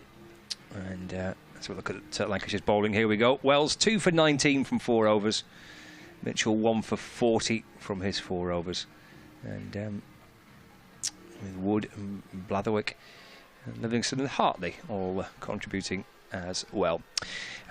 So that's it for coverage here on the BBC Sport website and app. But Lancs TV viewers, as the ground staff wander back out towards the middle with the news that Lancashire Lightning have won the game by 7 runs on Duckworth Lewis Stern. I think we're heading down to the dugout. I think we can do that. Yeah, we'll go to Fraser in the dugout with George Balderson. Yeah, a win for Lancashire, 7 runs in the end on the old DLS system. The heavens have been opening all afternoon. George is with me. George, a strange kind of an end to it, a strange kind of a day, really, I suppose, wasn't it? Yeah, and at the end of the day, it's 2 more points, and we carry on with our unbeaten run here at Emirates Old Trafford. So fantastic win in the end. I thought the boys stuck in there really well when it wasn't all going their way and got over line, which is all you need to do at the end of the day. Yeah, that opening partnership for Durham in particular looked like it was going to win the game on its own, wasn't it? But then all of a sudden you get the first wicket and the game really changes on its head, didn't it? Yeah, it did, and I think maybe the Durham openers were a little bit guilty of playing for the DLS system. They were always just looking at staying ahead of that rate rather than looking at the game potentially going deep, going to 17, 18 overs like it did. And that maybe played into our hands. They weren't trying to take as many risks as they thought because they wanted to look after that Duckworth Lewis target. And then when we did take a wicket, we were all over them and managed to get a great win. That was a big difference, wasn't it? I mean, it's almost like playing a game within a game, isn't it? When you're suddenly watching how many wickets are going down versus how many runs you need to have versus what the weather's doing. The psychology of this must be intense. Yeah, it's hard work when you're out there. It's potentially harder when you're batting, trying to look at the scoreboard and not just focus on the task at hand. And I thought we stuck it really well. I thought Wellesley bowled an absolutely fantastic spell. And we took our catches, which was fantastic to see. And when we look back at it, and Liam was cursing himself for not having won the toss, because I think maybe he might have fancied bowling on this first of all, but the fact that Lancashire went in to bat first, in the end, has played into their hands, hasn't it? Yeah, absolutely. I think we said at the top of the show how well we defend scores here, and it showed again today. Our spin bowling department's very strong, and they bowled fantastically, and we managed to get the win, which was brilliant. Speaking of which, let's get the man himself in. If Luke Wells could come and join us. Luke, come and scooch along and come and join us. Many congratulations, Luke. Strange kind of an end to it, a strange kind of game, wasn't it? Yeah, I don't think rain has ever been wanted more, to be honest, in Manchester than then. Obviously, as soon as we got ahead on the Duckworth Lewis score, I think, and then the heavens opened straight away. So, for once, the rain is definitely much wanted here. How conscious were you, how conscious was everybody of that total ticking along on DLS whilst also looking at what was going on in the skies? Yeah, exactly. I think in the end it sort of helped us the way they played. They obviously were ahead of the game. I think they sort of maybe took their foot off the gas a little bit. Obviously, a couple of good overs, lose a wicket, suddenly we get ahead. It's just one of those things, you know, you can't really play for the rain. You've just got to try and execute your skill as best as you can at the time. And thankfully today we came on the right side of it. That opening partnership looked as though it might even maybe win the game itself, but once you got that first wicket, the game really turned on its head, didn't it? And you came into the attack with the spin as well, and the game was suddenly all over on a different side, wasn't it? Well, exactly, and it's always hard for new guys coming in as well. We never let the rate was always quite hard for them to get. It never got too easy for them. I think it stayed at over 10s almost throughout at one point, I think. So, although they were playing well, we always thought if we get a couple of wickets, it's always going to be hard for someone to start, and thankfully I managed to get a wicket as well, so yeah, really pleasing. And a great outing with the bat today for you as well. You must have been really pleased with that. Yeah, it was obviously great. Losing a couple of wickets early, it was doing quite a bit, to be honest, with the new ball there. A couple of from Parnell bounced quite a lot. So it was nice to actually go out there and feel like I can play myself in a little bit, as opposed to sort of going out there and trying to hit 4s and 6s from ball 1. So it's probably more my natural suit, really, just to take a little bit of time. But no, I'm trying to be as adaptable as I can, and thankfully I managed to set it up and a couple of good partnerships to get a good score on the board. Very importantly, 2 points, and it puts a bit of distance between yourselves and Durham, who were in 5th going into today as well. So that's done you a real power of good to get this result today, hasn't it? Exactly right, and you know, we've got a great record here at Emirates Old Trafford, and we wanted to keep that going today. Like you said, at one point it looked like that was going to be broken, that unbeaten run, but yeah, to come out the right side of the result, and we're getting to the crunch end of the competition. I think we're starting to play better and better cricket as we're coming into the back end of the competition, which may not have been the case in previous campaigns. Sometimes we start really strong and then fall away, but this time I feel like we're getting better and better each game, so hopefully that holds us in good stead moving forward. I'm going to say absolutely crucial that you do that now until the end of the competition. Get better and better as things go along. You'll peak at hopefully exactly the right time. Exactly right, and I think you just got to get yourself into those knockouts, obviously, and then you know, win those key moments. You know, everyone knows what happened to us last year. We could have won almost every competition, 2 finals days, and we just lost key moments. So hopefully, if we get ourselves into that position, keep ourselves level-headed and win those key moments, and at the end of the day, even if a campaign we didn't start as well, hopefully it finishes even better. Well, we wish you the best of luck. Thanks very much indeed for joining us, Luke. Thank you. Well done today. Congratulations. Cheers, and we'll see you again soon before too long. Thanks very much indeed for joining us. Great stuff. Thanks very much, Luke. Thank you. Cheers, off you go, mate. So What do you reckon? Happy with that for today and very much confident as far as looking towards these last few games is concerned now? Yeah, absolutely. The momentum keeps rolling for Lancashire at the moment, and keep that going over the next couple of weeks, hopefully get themselves into a knockout stage and then go one better than last season. And we'll be doing anti-rain dances, if such a thing exists from now until the end of this competition. My thanks to George, also my thanks to Phoebe and to everybody here, all the production team, everybody who's got absolutely soaked to the skin throughout this afternoon, and to everybody who's been watching this afternoon. Don't forget, everything continues on our social channels. Don't forget to get in touch with us. Tell us what you thought of the game, tell us what you thought of the rain, tell us what you thought of the lookalikes, and don't forget we will have lots more coming over the next few days, including something very, very exciting for next week on Friday, so look out for that. Hit us up on Twitter, Instagram, TikTok, you name it, we've got it there. Thanks to everybody here today. We're going to go and dry off. Thanks for watching.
room. How's that?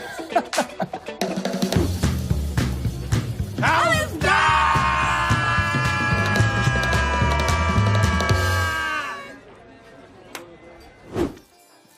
Oh. How's that? How's that? This is a call for hungry dreamers and hard-working self-believers. Success is down to more than just luck and talent. It's striving to be the best, breaking the boundaries and never giving up. Are you ready to become your best self? Are you ready to unlock your greatness? So what are you waiting for? This is Education Evolved. This is UA 92.